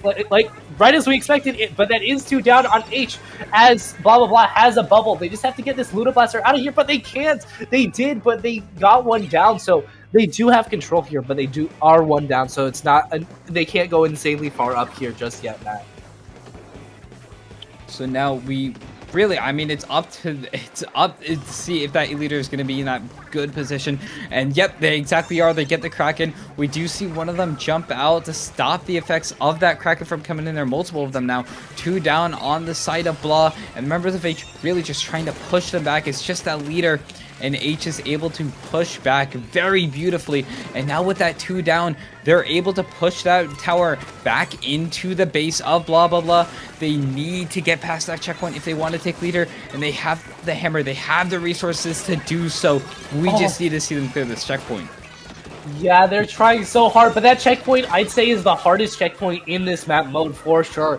Because there's the high ground on the other side. The H was able to get them. Blah blah blah was able to stop them. H from getting much farther. I don't think they got any more points there. It's still 52-56. It's so close right here. The bubble is defending against the missiles. Was a really good time bubble for them. But the Luna and Pro are trying to shark up around the left. They do take off the decap. They're trying to flank behind and pick them off. It looks like the Zap is going to be overwhelmed. And now there's 2 down on blah, blah, blah. So H should be able to take some space here with the pen on the tower. They get another pick, and that's going to be a really good opening for their next push, isn't it, Matt? So down, we see this push coming in there. There goes that Booyah Bomb, completely trying to get that leader out of the way. They don't want them to set up that Kraken soon ending, which gives them that opportunity to push in there, but the decaf is able to support them. They need to clear this checkpoint. We do see that decaf go down. This is their opportunity. Yeah, that's the lead for H. That's really good. It's already checked past that hardest checkpoint to get past. They have Booyah Bomb. They have another. I think they also had a hammer. They're pushing up so far and able to get even more space. But it is a 2v2, so the blah blah blah might be able to stop them here with the decaf. That's a really good pick from the decaf, rushing down the bed all the way to the other side of their map. So now blah blah blah has stopped their push, but that is a really good one, and they only have 15 seconds left. Plus overtime to make a push here, Matt. Yeah, they don't have that much time down. We do see 2 of the members of H go down there. And with 5 seconds remaining, they pop that cooler, and they have secured that first win. Or no, never mind. I'm sorry. They have lead. They have overtime. I'm sorry. They still have overtime. But the Kraken's coming in there, trying to throw them off. But it's just barely enough. There goes that Booyah Bomb. They need to jump on the tower, and there's the game. And I just got word. I'm pretty sure the teams were switched on the colors. Oh, oops. I'm pretty sure we were switched up on that. H is purple.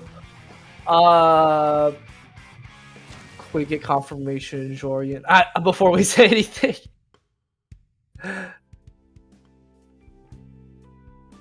I believe so. But I mean, looking at this replay, we saw them. Okay, I believe we were switched, if I'm not mistaken. I think we were, and that was a win for blah blah blah there. That's why I was confused about the leader. I was pretty sure the leader was on the opposite side. Okay. I'm not sure still. I mean, I'm gonna assume that it was swapped. But yeah, that was a really close game until it wasn't. So it was really just getting past that second checkpoint in Undertow. It's really tough to get past that. And once blah blah blah, I think was able to get past it, they were able to have so much control over the They were chaining their specials very well, on that left there, which made them get to all the way past there. The decaf, they really just have to watch out for that decaf and that Kraken on when they're on attack, because those kept stopping them every time they tried to push. That's why it was so solid before. But we're getting right back into it here with Splat Zone's Umami Springs. I mean, wait, is that what it's called? It's Umami. Umami Springs? Ruins. Ruins. Umami ruins, and here we are. You're thinking of brine water. Yeah. As you can see, your commentators do not know the maps of this game. But moving forward, we do actually see that leader coming out, which is something I didn't expect, especially on zones on this map.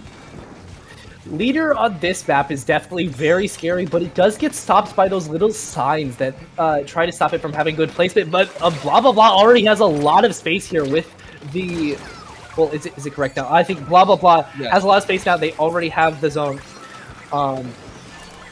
and they're going. But the defensive specials do come out here from H, which should let them get back into the zone, stop them at 67, and now. Blah blah wait no blah blah blah still has control. They were able to hold out and not die through those picks, and that's a great double from the Stamper. Maybe was that a triple from the Stamper right there? I think they were comboed with the pen.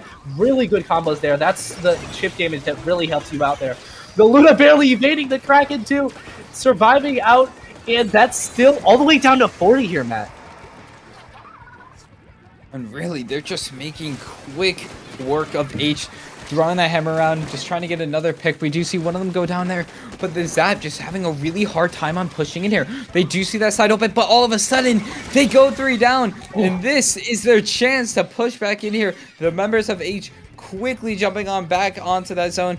There goes that cooler, and they are really able to make quick work. That Pro is trying to apply as much pressure as they can, and even on defense, S-Blast pushing them out completely, but HHH trying to maintain that control.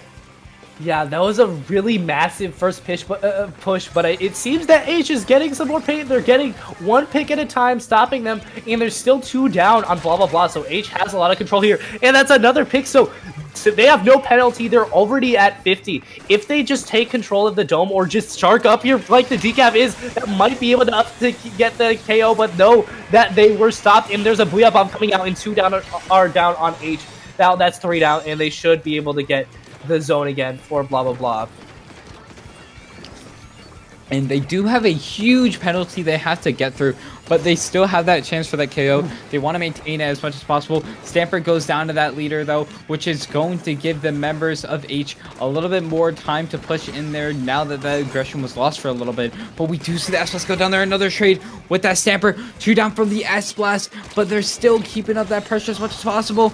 We do see another fight happening. The Kraken jumping in there, but really, they're just having the trouble getting that zone back. There's been a fight in there for the last like 20 seconds with the leader watching it too, but they are able to get the zone back. H has control of the zone here, and now they're going to try to get through that penalty points, because there's still 35 points left through the penalty. But they and blah blah blah does go 1 down, so that is not good, as they want to try to push in here to stop them. But the leader gets a really nice snipe on the pen there, Matt.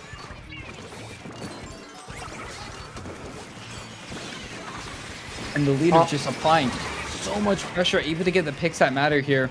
We do see 2 of them go down there. Members of H, they still have that zone. The members of Blah respawning, trying to go back quickly, but the pen gets taken out there. We do see a fight for that zone. The Pro trying to paint it over, but they just can't. And just barely leaving others. They do get the lead. And I think that might be a KO. And yes, that is the KO. And H quickly making that comeback. They do not want a bracket reset here. Taking game 2, tying it up 1-1. Yeah, that was an insane match. They really had a really good lockout all the way from, I think it was, what was it, like 40-30? They had a really good lockout to get through all their penalty points, and they got a really good game there. And now it's already 2-0, and they only need 1 more match to win all of Paddling Pool today. And wow, I mean, just incredible Incredible performance. I mean, we saw how quickly they were able to push down. They got pushed down all the way super far early, down to I believe it was 14 before that cap came through. So really, I mean, really great job on that defense. But really, we did see a potential comeback setting in there. They were able to get very far down in their lead, but just barely not able to take that. And now it's 1-1 going into Clams Robo Ramen. Oh, it was 1-1. My bad there. I was misunderstanding it still with the swap from the teams there. Yeah, it's gonna be Clams Ramen. I don't know if the leader is going to be kept here, but I mean, Clams Kraken still very useful. So if they're confident in their leader, I completely understand if they're going to stay there, especially with those. I think they got a triple there near the end. They were able to get a lot of picks there, so they should be able to get a lot of presence and hold a lot of space with the leader on Clams Robin here, right, Matt? Yeah, I mean, and we saw how close these past two games were, and I said it earlier, we were either going to see a landslide or a very close set, and so far what I'm seeing is these two teams are just going to be going back to back, and when it comes down to Clams, it's either going to be just a very quick, really heavy scoring game, or it's going to be a low scoring game where it's maybe just a super clam and a couple clams every now and again. It's that back and forth mentality, but I mean, if they can get if any of these teams can get a one really huge lead on the other, they can just play defense for the rest of the game. Yeah, and it's going to be, they are bringing out that leader. I think the comps are pretty similar, if not exactly the same here. And this is going to be I think there's going to be some really fast pushes with both these comps here because of the S-Blast and Stamper, or Blast or Luna and Stamper combos here. And there's already Cooler out for Team H. They were able to get the Luna, able to get the splash. That's 2 down on blah blah blah. So H can get some space here. They're trying to get even more. They get one. It's the Pen is trying to stop them though, and was able to get one pick. They might jump out here. They were able to jump out, but H has so much presence here right now, Matt. I mean, we saw how quick they were to move before, and even they're moving extremely fast, even with the leader. It's very hard to play leader on fast-paced comps here, so they're making great work at it. There comes that crab, there comes that Booyah Bomb. They want to try to just shred them out as much as possible for a minute into the game, and we do see just HHH now being forced to back up here. Yeah, and the Luna is looking for this little jump here. They were barely not able to get both those indirects there. There's one down on blah blah blah, so H should be able to try to get the clams. There is a lot of economy. They already have 10 clams, the other team has 7, and now it's back to flipped. And now it looks like blah blah blah is going to be able to get a little space here, if not for that Kraken. The Kraken stopped them from getting too far.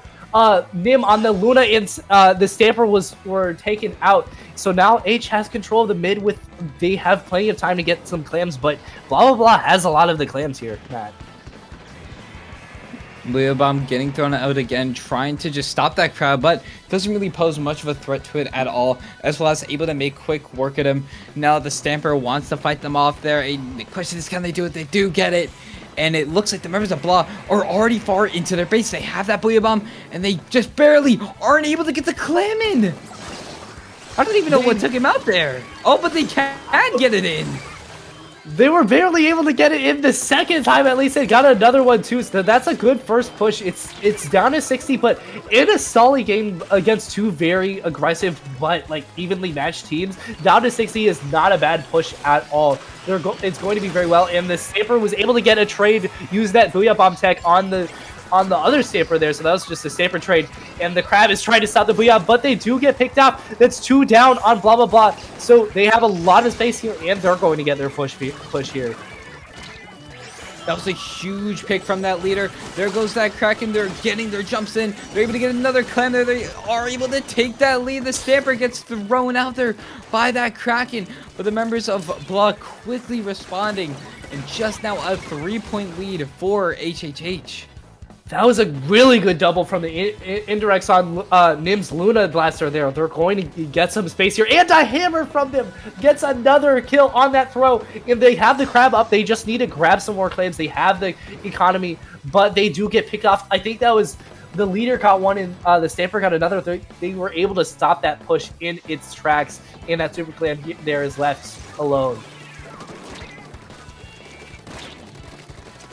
And now going in here, we see they have control over that base. 2 down on the side of H. They're really just trying to push in there, but the leader is able to take out one of them very quickly. And now, I mean, HHH has a little bit more area to move. They know Blah can't move right away, so they want to just take him out from that distance. We see that pen go down there. That's going to be their cooler stun for a while. There goes the sniper. There goes another Booyah Bomb. They're really just flying back and forth with each other. Yeah, those Stapers are constantly countering each other and trying to destroy each other's Booyahs, especially with the help of the Crab there. They were able to get the kill. And they have clams here. They're going to try to get a push. They need to, because it's such a small amount of points they need. They only need the Super Clam plus like 2 clams, I believe, to get the lead here. And they do have 1 down on the side of H. And blah, blah, blah is moving up all the way. They got the leader too. They have plenty of clams. I think they have 10 clams right next to it. They're already down to 39. And a Booyah is out. But there's a flag from S-Blast, so there's only 1 left on blah, blah, blah in their push. So I think that's going to be the end of the push. So H is going to have to get back into mid and get a lot of clams here to get back at blah, blah, blah.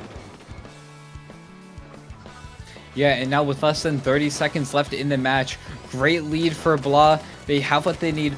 All they need to do is play defense, while H really needs to push up and be as aggressive as possible. And there goes that Booyah Bomb, which is going to be a huge key to letting them move in here. Last 10 seconds, they're trying to move as fast as they can. There goes that Crab, but the S-Plus trying to make quick work, not able to. Multiple people going down on the side of H. There goes that Booyah Bomb. But really, with the overtime starts, it's definitely going to be a fight for here. 2 down on both sides, and blah, blah, blah is able to keep up their defense and keep it strong. But they are trying to move in. Wait, they could get it in here. They were able to get it in, and there's still just they just need clams so badly. The economy is so low right now, and they get picked off by the indirects from Luna. They're barely not able to get back there. They were able to get the Super Clam, but that was so tough to do because it fell. It took them so long to get that, so they weren't able to get any other clams. And that was a game for H, I believe. I believe. Or am I wrong? I might be wrong. No. I'm wrong. Yes, you are wrong. Why are you wrong? How dare you be wrong? How dare you be wrong? But I mean, wow. Again, a very close game, leading down less than a 20 lead is just crazy. We saw this crazy beginning push. At first they lost the clam, and then they were able to throw in another 2 clams. That was very impressive. And really, keeping up that defense, we saw how close. We had only a 3-point difference moving forward, but the members of Blah able to keep their offense up strong and able to stop the members of H from really applying that much pressure to them. Yeah, blah blah blah with that Luna Blaster was doing so much work with on that defense at the end there for sure. With they needed economy, but they also needed to get there, and that was something that was so hard to do against the Luna Blaster on that elbow because they could just swim around. I think they have really good movement, and they were able to stop them there, which helped blah blah blah hold until the end. And now, going in, blah, blah, blah, is just 1 more game from giving themselves a bracket reset, which is going to be huge. The members of HHH really want to shut it down as quick as they can, and this is their chance to do so. We have Rainmaker Scorch Gorge, a map where it's very hard once you pass that first checkpoint to move forward. So if they're able to get a good lead and maintain it for the rest of the game, it's going to be good for them. But if blah, blah, blah does do the same, they're going to take that 3-1 win and force HHH into a bracket reset to really fight for the crown for winning Paddling Pool.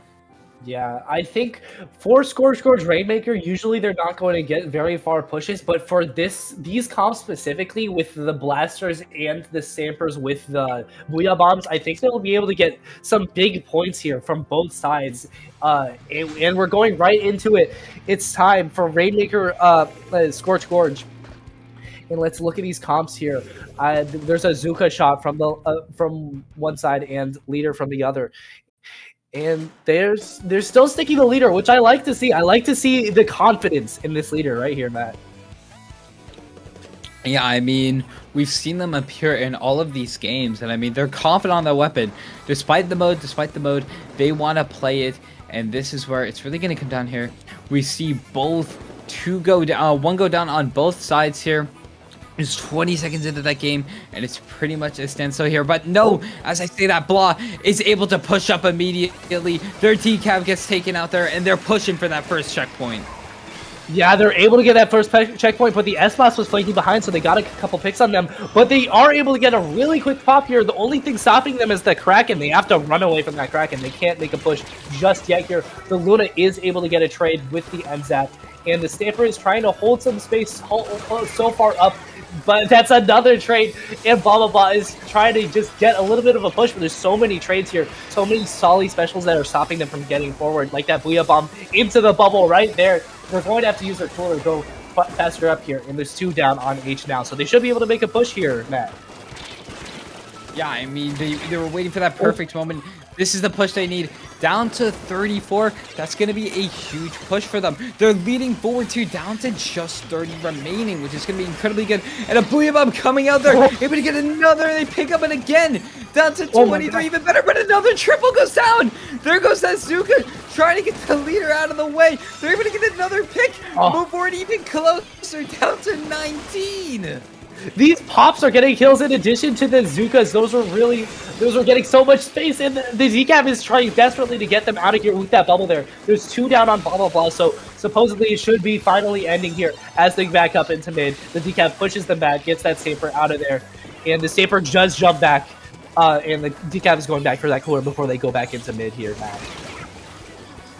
I mean, what a push. I mean, they just kept non-stop aggression for the past 2 minutes, and leading it down to 19 on this map is going to be really hard for H to come back from. So they're really going to have to think of a good plan if they want to make that comeback that matters here. But their Luna goes down there, which is going to be huge. They pick up that Maker, but it's not going to be too much pressure here. The members of HHH really just tried to take them out there. They are able to get it, but really, in my opinion, it's just going to be a stall of time here. 2 down on both sides. HHH really just wants to get that Rainmaker. That's a really bad spot to be in, and I know they don't want it, and they want to move as fast as they can, but the members of Block really applying too much pressure and delaying that push. Yeah, that Stolly spot is going to make it really hard for them to get out of there. But this Kraken should be good enough distraction to get it out of there with the bubble too. They should be able to take some space. They get 2 down, but there are 2 down on their side too. It's only the shot left. Will they be able to stall them out and stop them from getting the checkpoint? They were able to get close to the leader. Can't get that pick, but they do see the jumps there. They might be able to get 1 or 2 picks there. They got a trade, and the checkpoint was grabbed by H, so they have a chance here. There goes that Booyah. They want to just stop them as much as possible. They pick up that Rainmaker, and they're running it back into that back corner where they want it. They want to stick that Rainmaker into an uncomfortable area so that H has to go out of their way to get it out there, which is only going to waste more time for them. But these jumps that keep flying in there might give HHH a chance, but the Rainmaker gets taken out again because of that Stamper, and it's just non-stop back-to-back. These picks, even just a single, so much for the end of this game. Yeah, the Kraken is going in now fast. They're trying to get a lot more space than the past few pushes. They're almost able to get a pick on the shot there. They barely, oh wow, amazing tap shots from the leader before they get picked off by somebody else. And now the raid is trying to go a little bit for them, but they're the only one left, so they're going to have to wait for the teammates for jumps or just accept it and try to regroup. And right here, we see the members of Blah. They try to go for the Rainmaker, but at the same time, they aren't able to get it. So, with an unfortunate drop off, they're leaving the Rainmaker there. But with 30 seconds left, and such a huge lead for Blah, this is not looking good for them. But they do have a chance here now that they're 2 down. Yeah, Blah really wants this bracket reset. They're holding up the defense really well. They have this hammer here for push. They don't know they're there. The Luna is flanking with the hammer. They're trying to just throw it, and they do get the pick on the Rainmaker, even though they are cooler, so they still have a chance at the push, but they do have to pop that Rainmaker through use that Ignite Kraken, and The Kraken does get a pick on the Stamper here, though, and they're going to push up. The Rainmaker is still alive. There's 2 down, but this team of blah, blah, blah still has Azuka. They're going to try to hit it on the Rainmaker. The Rainmaker having to move back and forth. They barely dodge it. They have a little bit of damage on them. They have to dodge the Stamper too, but they aren't able to, and they get picked off by the Stamper with the help of the Zuka indirect. And that will be a bracket reset for blah, blah, blah. No, I mean, literally reversing that score for the members of H, leading in that bracket reset. We saw at the end there how quick the members of blah, blah, blah were able to act on it, and that little assist between the splash damage from the Zuka and the Stamper finishing them off really sealed that deal there. But, I mean, what an incredible start blah, blah, blah had at the beginning of this game. I mean, they were not letting up. They weren't letting up offensively at all. Yeah, they were just going down the middle right where that Rainmaker was so fast that it kept getting popped like multiple times. Like I think it got popped 3 times in a row within like 5 points of meters or whatever it's called to measure the points on Rainmaker. But it kept getting picks and along with the Zukas and the Luna Blasters and Indirects. That was really tough for them to fight. So now we're going into a bracket reset, which I think we have different maps for, right? Or same maps. Right in. Yep. There's a these are. Oh, they are right. Different. They're already in the game. Oh, there's a DC, so there will be a second here before we get right into it. But we're on Clan Blitz Inkblot because that was going to be the 5th game of the first set. So that one's going to be the first game of the bracket reset here. Clan Blitz Inkblot, that's going to be scary to have to fight the E leader here for sure. Yeah, it's gonna. I mean, honestly, if I was it's gonna be TC Inkblot. Yeah. Oh, okay. Thanks, Ryan. Oh.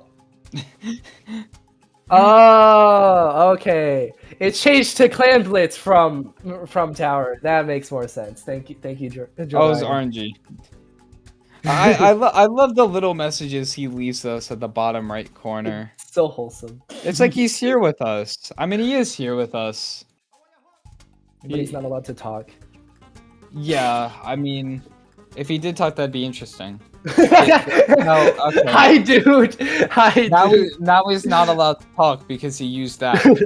Yeah, that kind of confirmed that can we get somebody to serve him? The last thing I want to see is dude doing the 6-7. That's the last thing I want to see right now. And the second, I'm not gonna lie.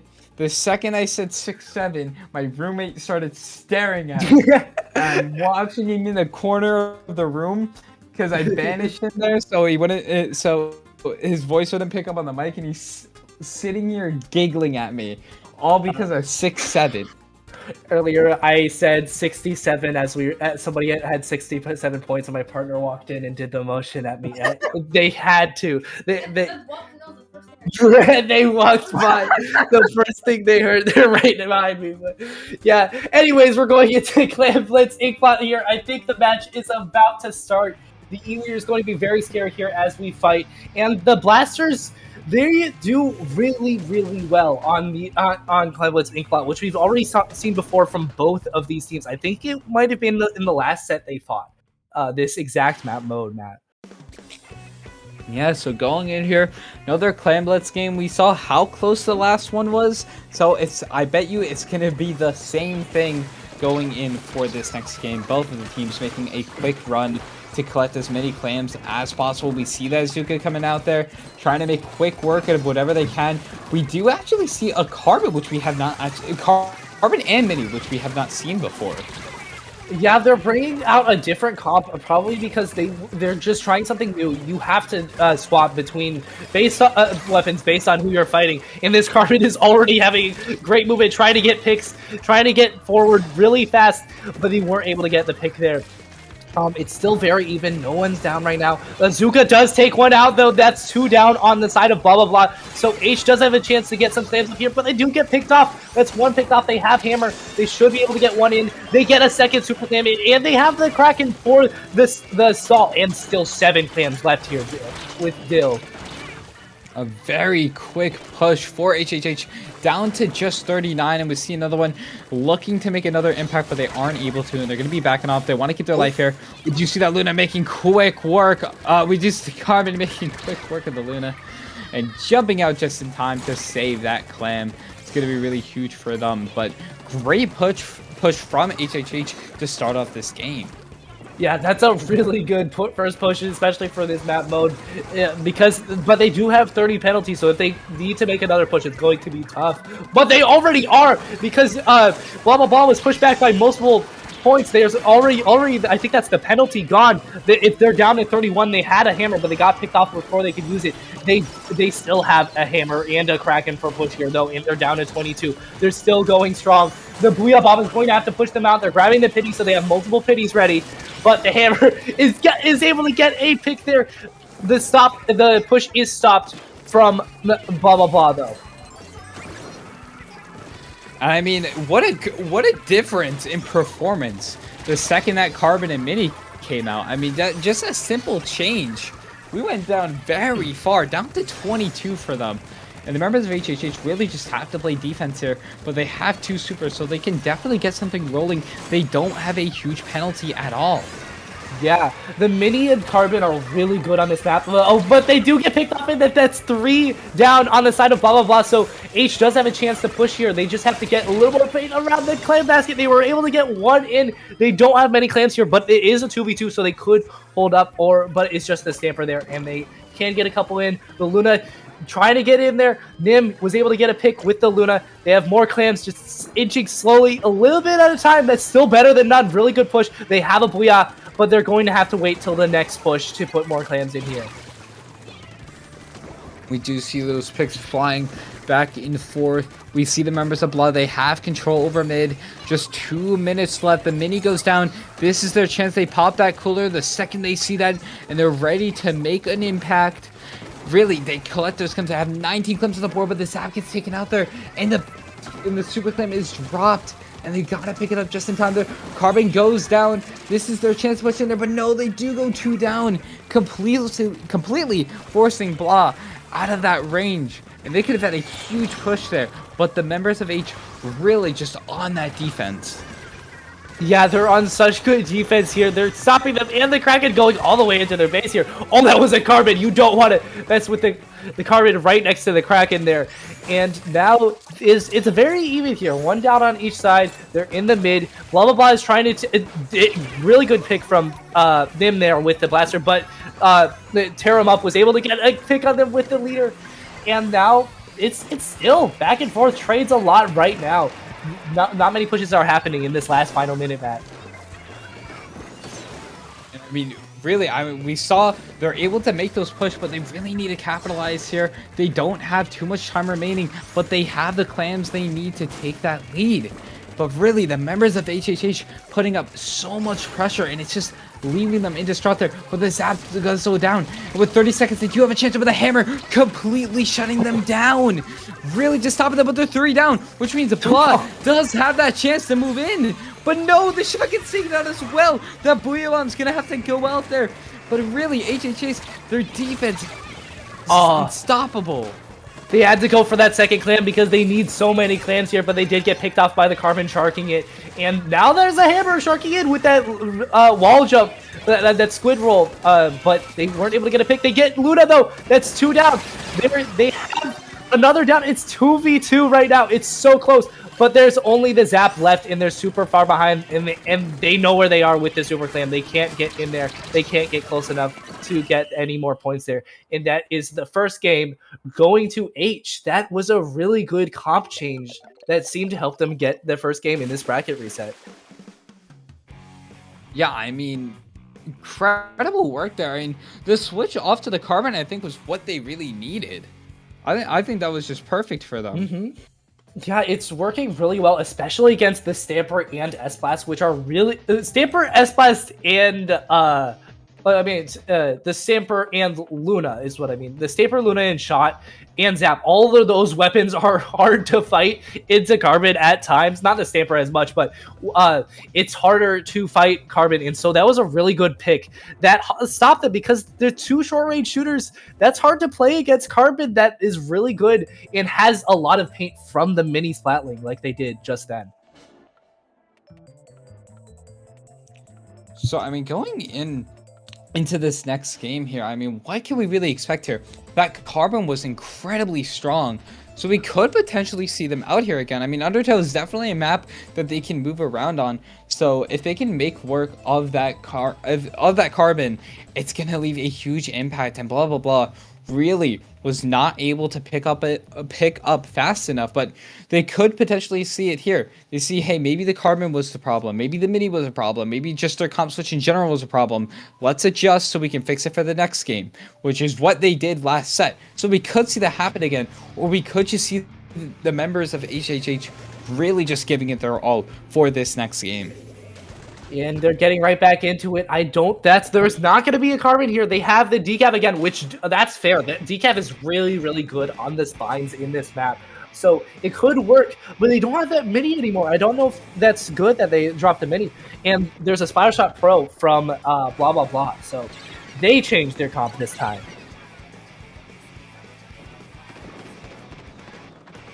Going in here immediately right on that zone there. HHH making quick work, but their zap does go down. This could be a little bit of a problem here as the members of blah blah blah really trying to push back here, but they do get a very solid start there. 2 down the side of blah blah blah right away though, and HHH really keeping it up. Yeah, there's only one alive on the side of blah blah blah. It's their Stamper. They're gonna want to stay alive for their booyah, but they do get picked up. It's already down to 45 for H because they got that zone instantly. They wasted no time, and now they're going to have to fight a Kraken with a hammer. That usually doesn't win in the game of rock paper scissors. And I mean, wow, what a complete difference we've seen here. Really just immediately pushing in there, able to get so many points onto the board, down to into the tens. Yeah, and they have so much space here, but now there's 2 or 3. There was 3, then 2 down on H. So now blah blah blah was able to get that zone, but H is already down to 6. So that's going to be a really good hold. They just have to get in there and get rid of that penalty slowly, back and forth, to be able to get that win. But there's the missiles are going to stall them out. Their pen is down though. Their pro is down. So it looks like H is going to get back into the zone here with the decaf on the Luna. Gets the pick on the Luna. The Stamper dies to the S blast, and now H has control of the zones. I mean, what a huge push there, down to 6. Incredibly fast in just 2 minutes into this game here. They are trying to work on getting that penalty down here. They do have a very big penalty to get through. There goes that Booyah Bomb. They're able to get that zone a little bit longer. Booyah Bomb able to force them out there. Another Booyah Bomb coming in there for Blah. Not able to cap this zone completely as they're still fighting for it. They're trying to get the members of H to really back off here. Yeah, they're trying to get the hammer, trying to get some picks, any picks they can, but the penalty is going down. It's only at 28. They have to grab the zone now, and it looks like they're going to be able to because multiple died on the side of H. And H is having to go back, but no, S blast. They were able to get 2 picks, I think, with 1 shot. That's how it is sometimes with that big indirect radius. And so H still has control of both the zones again as they get another pick on the Stamper. And they're going to just be staying in here. They have that bubble. They get another pick. I think that was on the pen and the Luna. That might have been a collateral from the E-leader. It looks like it on the map, and the Stamper goes down too. That penalty is going down on H fast. And now going in here, they really only have one more big opportunity to make a push here. Blah needs to put everything they have into this final push to make sure it's enough to take that zone there. We do see that cap going on there. Members of H and Blah really switching around, but Blah is able to get control over that zone. Yeah, Blah was able to get it back in there with that really good double. I think that was from the Luna Blaster. The Blasters are going crazy on the spines here with these doubles here. The indirect radius is really good because you have to go there to go to multiple different spots. It's kind of like an intersection here. But H does have control again. The S-Class gets a trade with the pen, and now the Stamper, they only have one of the player to help them out. They're going to have to get this bubble out of the way before they get back into mid. That penalty really sneaking down on them. They're trying to keep that zone cap. They don't want it to move. They don't have too much time remaining. They do get the cap on that zone. They want to push in. They have the cooler. They have the aggression they need. They do take that zone. There goes that hammer. 3 down on the side of H. And Blah is able to get that possession back. And that Booyah Bomb's really not going to be doing much to help. They go down again with 45 seconds left. Blah is able to finally get past that checkpoint and start getting some points onto the board as the members of H are going to try formulating a push. That was a really good double from the Luna Blaster here with Nim. They were sharking right next to the decap, and neither of them knew until the last second, and Nim reacted. They got that direct instantly. And now Blah Blah Blah is getting back, but they only have one up. It's going to be the pen only alive. They got down to 22, so they only have to, it's going to be a big penalty to get through, but less points. So they have a chance here if they can just get back into the zone. But it doesn't look like that's going to happen with the Booyah Bomb pushing them back, H keeping control, and they just really can't get through all those specials chained together. And that's another game for H. So now it's 2-0 in the bracket reset. They're not messing around. So leading in here, we have H just has one more game. They just have one more game to take that win. And I mean, complete switch up that we saw from the grand final set. Really, they're just now, they kind of locked in here. And I mean, looking here, they got just so far down. They got down to 6. One incredible first push.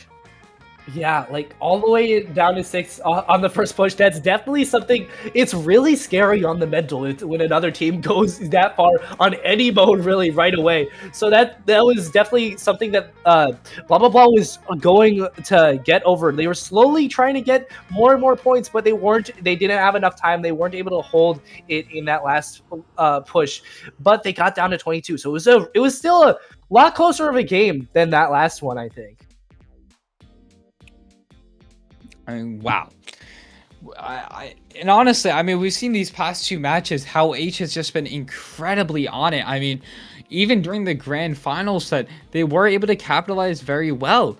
But especially in these past 2 games, they've been on it. They've just been going back and forth. They able to get a really far push, and then to a point where Blah really has to just give it everything they got to push back in there, but really just not leaving a lot of space for the members of Blah to really move around and get the chance to get those points down. Yeah, I saw also in this past Undertow game, I saw a couple of really good doubles from the leader or the S-Blast or even in the decaf. Like they're consistently getting good amounts of picks that they're from behind. Well, not from behind if you're E-leader, but from behind up front and like holding those spaces with the bubble. The bubble is so annoying to have to fight in any map, but especially Undertow zones because you basically just have to wait for it if your team's not all there to shred it. Wow. So going in for this next match, I believe we have Tower Control on Haggle. So are we going to see H make a huge push, or are we going to see Blah start to make a comeback is the question for our Game 3 bracket reset matchup. So let's see what these 2 teams have in store for us now. Yeah, it looks like Blah Blah Blah is bringing back the Zinc Mini. They were using this previously, but I don't know if they used it against H, except for their original set back in the first winners finals. They've been playing each other. This is like their like 8th game they fought against each other today. But that's already a really good push all the way up. Blah Blah Blah used that bubble to get all the way to the right really fast. If they can get it past this checkpoint, it'd be a really good push right away. We do see that mini go down there. S+ goes down. They are able to push that first checkpoint. They want to start getting points, but the members of H are going to make quick work to get them off that tower. They aren't able to clear that checkpoint, but they're still able to apply the pressure. We do see that Zap making quick work. Stamper able to take them out. And really, they're starting to get that push up again. But the leader trading is going to be huge for them. There's so many trades here constantly back and forth. The S-Blast, I think, also... Oh, they almost straight, but they survived it that time. But then they died to a bomb. Unfortunate with the jump out there. And now, H is set up here on the left, trying to stop the push from the 65. They already have the checkpoint here. They're going to have to be really defensive here. But the S-Blast does go down on blah, blah, blah, so they should be able to stop it. But that bubble's not going to help. But it goes down because of the Kraken. Right away, I mean, they just barely not able to clear that checkpoint is going to be huge there. We do see two members of blah blah blah going down there. H has that tower back into mid, and now it's just going to be a fight for control for a little bit to see who makes that first move, and it's going to be that decaf that gets taken out. Not before getting that bubbler down. There goes that Booyah Bomb as well. Able to trade off, but 3 down on the side of H, and blah blah blah has another chance to get through that checkpoint. Now that decaf is now out of the question.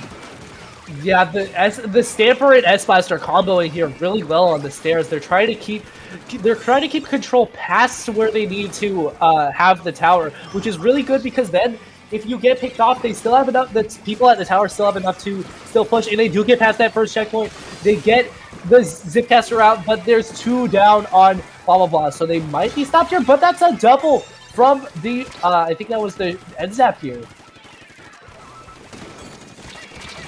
And they are able to push down to that second checkpoint. They aren't able to get many points past it, though. Losing the tower. The members of H really just keeping them out as much as possible. They haven't gotten a chance to move in here. So all they want to do now is try to play defense until they have that opportunity to do so. But we do see that Booyah Bomb. We see that Bubbler go out there. They do make it onto that checkpoint. There goes that Cooler. All of the specials going down here. They are able to clear that checkpoint with a trade on the board. We do see another going down, and the members of H jumping onto that tower. We see the Mini just trying to give HHH a run for their money before that jump out comes in there. But down to 28 is going to be huge for them, as the members of HHH really need to think of a push now. That was a really great push for blah blah blah for sure, and they had to even use the other team. H had to use so many specials to get them out of there, so they don't have many resources except for this Kraken, which was able to get at least 1 pick. So now it's 3v3. They should be able to take some space here. They're already almost to the checkpoint, but the Zap is able to pick off that NZAP S-Blast, and the other S-Blast is trying to get back in here. We do see 1 go down on the board for HHH, but really just this incredible push we've seen from blah blah blah. Definitely a difference from what we've seen the past 2 games here. Another really good push here, 2 down on the side. There goes that Cooler. The members of blah blah blah are able to move forward and apply that pressure. There goes that S+. There goes that blob. Not the blob, the bubbler. And moving forward onto checkpoint 3, just racking up as many points as they can before they really need to stick on that defense. And can they clear that checkpoint? They aren't able to. But now all they want to do is just try their best to stagger and delay HHH from potentially getting a push onto the board.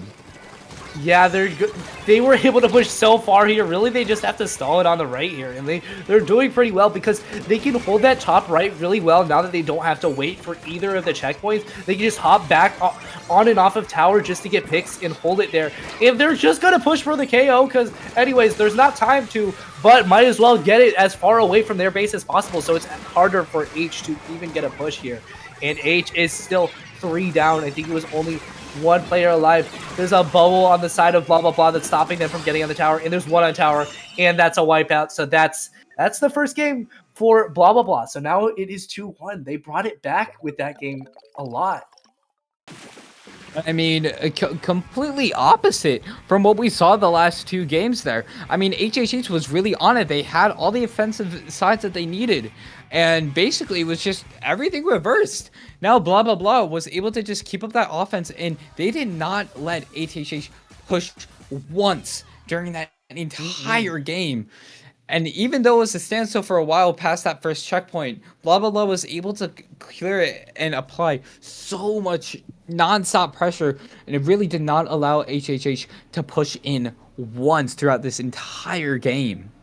Yeah, and this is actually what happened. It's funny because last time blah blah blah they lost to on this map in the winners bracket, the exact map mode, and it was because both sides had Booyah Bomb and Bubble, and they were so stally, but it was barely enough for H to get it. But now blah blah blah, they were ready for it, and I feel like they knew their comp a lot better in their playstyle, so that's why it worked this game compared to the last set that they did. And now moving on, we're back to Rainmaker Scorch, and we saw what happened previously on this map and mode combination. Wow, so we could see maybe a repeat of that. I mean, now we're seeing how fast these teams have been moving in here. So we're down to the last 2 games. This is it. No more bracket reset. Yeah, bracket reset. But this is it. This is their last chance that they have here. If blah blah blah wins this and forces the game 5, it's really going to put a lot more pressure on HHH to take that next game. So HHH, they really want to close it out on this next game. So they want to push in. They want to make a huge push. We know it's a lot harder to get points on this map than it is on others, so they want to make it worth their while. So really, if they get a really good push and then play defense most of the game, it's going to work out really well in their favor. But let's see what is going to happen for this next game. It seems that blah blah blah still has the mini Splat League, but they're what's it called? H is back with the mini and the carbon, so that's going to be really scary. Remember what happened last time they had that? They completely dominated the game, so they're bringing it back. And I mean, they were we saw earlier in the set how fast that carbon was able to move in. I mean, look at that. Blah blah blah is 3 down. Already They're 3 down. And what they actually just did is they held the Rainmaker a little bit to buy time for the other 3 teammates to respond, to give them a little bit more to work with, as now HHH is really on that push and they are able to clear that first checkpoint incredibly fast into this game. But now the members of blah blah blah are really responding and making quick work of the situation. Yeah, they're responding really well. They have the Booyah, but they have the Bubble. They should be able to get this checkpoint. They are already pushed up, but there is a Kraken from the side of H, and another goes down on the side of blah, blah, blah. So H should be able to hold it here, get him out of there. They can't really compete against a Kraken on the Rainmaker pedestal, so they were just waiting. But now it's a 3v3. The Carbon's down, but there's 2 down on blah, blah, blah. So H might be able to get it out of here, but they do get barely hit. The mini barely dies to the Booyah Bomb there from the S-Blast. And the S-Blast is trying to get a little pick, but they get sharked out by the Carbon there, Matt. And I mean, the Carbon, they want to make quick work of the situation. They want to get those fast picks. That's what this weapon is made to do. They're able to get a pick off of the Stamper, but immediately get taken out. And I mean, we've seen how back and forth these players are with their trades. But oh lord! That was amazing. That was a really good pick right there. And now that H is trying to regain control here, but nothing has happened here. We're almost 2 minutes in, and both teams have gotten only to the checkpoint, but not past it. It's really close, 68-69. And now Bubble is trying to move in. They are able to get the hammer and the carbon before they shark out the rain. The leader is going to have to get a good pick here because they're the only one left, and that is a wipeout. They might be able to get the KO here. They're all the way at the. They're already down to 6. That's how it is. If there's one wipeout in the middle by the checkpoint, they were able to get so far in. And blah, blah, blah was able to get an amazing push there, Matt. And this is going to be incredibly dangerous for HHH. Blah, blah, blah, able to push down. Just a 6 remaining. An incredible push that we saw in a previous set too. So, can HHH respond to it correctly is the question. And they have a little under 2 minutes 30 remaining to think of what they can do in this situation. Yeah, they don't have a lot of time, but they still have a good amount of time for sure. But it's just so hard to get that far on Scorch Gorge Rainmaker. They're going to have to use their specials really well, chain their specials, get some good sharks with that carbon. They're going to try as hard as they can to get here. But the Booyah Bomb is coming out to stall the Rainmaker. The Rainmaker is down on the bottom right, like just trying to stall till their teammates are back, really. They're not stalling for the whole game, but they're just trying to get back in control here. But the carbon does get picked off behind, and the Rainmaker is left here kind of alone. But their teammates are not far behind. The leader is kind of has like just shooting over where the Rainmaker is, so they can't really go up there without a bubble. I mean, they're stuck in this back corner, and it's just somewhere that they don't want to be right now, because that corner is really hard for that Rainmaker to move. So them being stuck there is going to be detrimental, and blah blah blah is going to make quick work and just completely, they want to shut down every single push HH's has coming for the next minute. Yeah, they're trying to stall it really well, but the Rainmaker was put actually into a good stealth spot for Blah here, as there's only less than a minute left here. The specials, Blah Blah Blah has specials too. They're just holding that left. I just realized they had double Booyah Bomb. They have double Booyah Bomb and a bubble. That is so defensive. That's going to be extremely hard to get past for all the way down to 5 is what H is going to have to get down to. Yeah, and I mean, with just 30 seconds, they don't have that much time to formulate a good enough push here. We do see multiples, though, going down there. This is the chance. They have a really good opportunity to push up here. They're calling this way just to make sure. But it looks like they're going into their stall spot, and they want to sit there for the next 15 seconds. Yeah, they're gonna need to use that Kraken to get in there and kill it, confirm the kill, get a splat on them. They aren't able to get it. They barely do with the help of their N-Zapper Carbon. I couldn't tell who that was. They killed the Booyah Bomb, but I don't know if they're gonna be able to grab that Rainmaker. They have to pop it fast. They have to Zuka them away, pop it fast, and not die through all that. But the Carbon barely can't grab it. I'm surprised they didn't grab it and die there, but the Staper was able to pick them off there. It was on the railing, so it was even harder to grab. That's a tough spot to get out from. That was a really tough predicament for H, and now it's 2-2. We are going to go into the final game of this bracket reset for your grand final winners of Paddling Pool.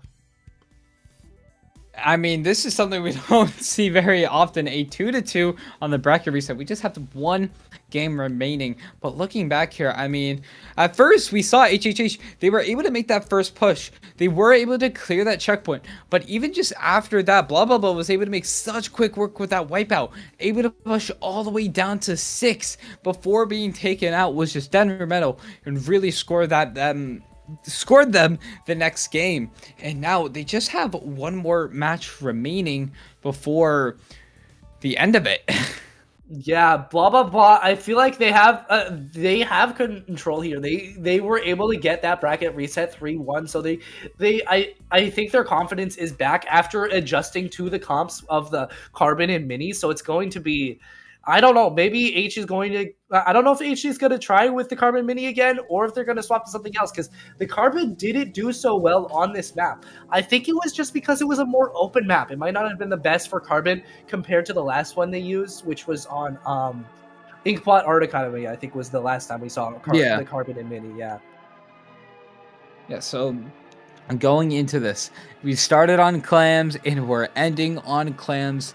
This is both teams' final opportunity to take this win, and Blah Blah Blah has been on a little bit of a streak right now. They're at an all-time high. They're playing at their best, which means HHH really just has to lock in and get these final pushes in. Make sure these pushes matter, because it seems like they're struggling a lot on their defense.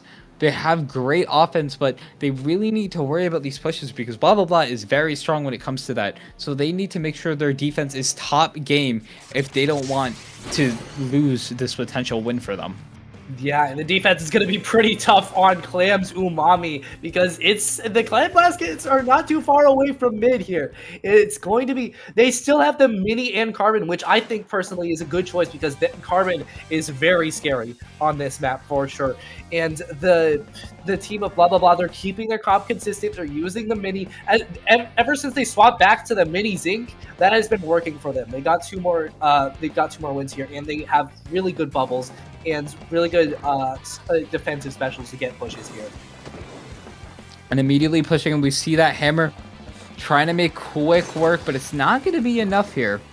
And really, both teams want to collect Clams. They want to get control as fast as possible, and that's exactly what we're going to be seeing. We see that leader trying their best to pick off anyone that they can. I am surprised to see a leader here, but If it works, it works. And we do see HHH, they do form that first ball of the game. Yeah, they're sticking leader no matter what. I don't think I've seen them on anything else because their leader and their Krakens are really good.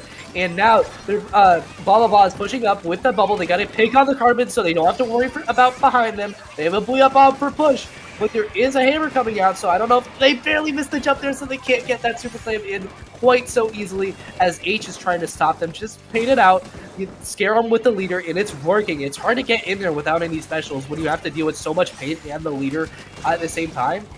It's really tough. We see blah blah blah. They have a chance to move in there. Their roller goes down. They have 15 clams ready. They have what they need to make the push, but they just need to execute it. Yeah, they were able to get almost there, but then they get picked off, and now that's a wipeout for Team H, and there's no more super clams for blah blah blah.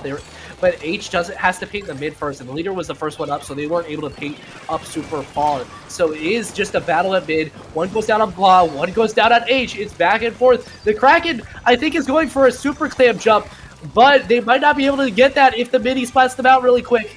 I don't think they died yet, though. Oh! And that's a wipeout. And very quick work.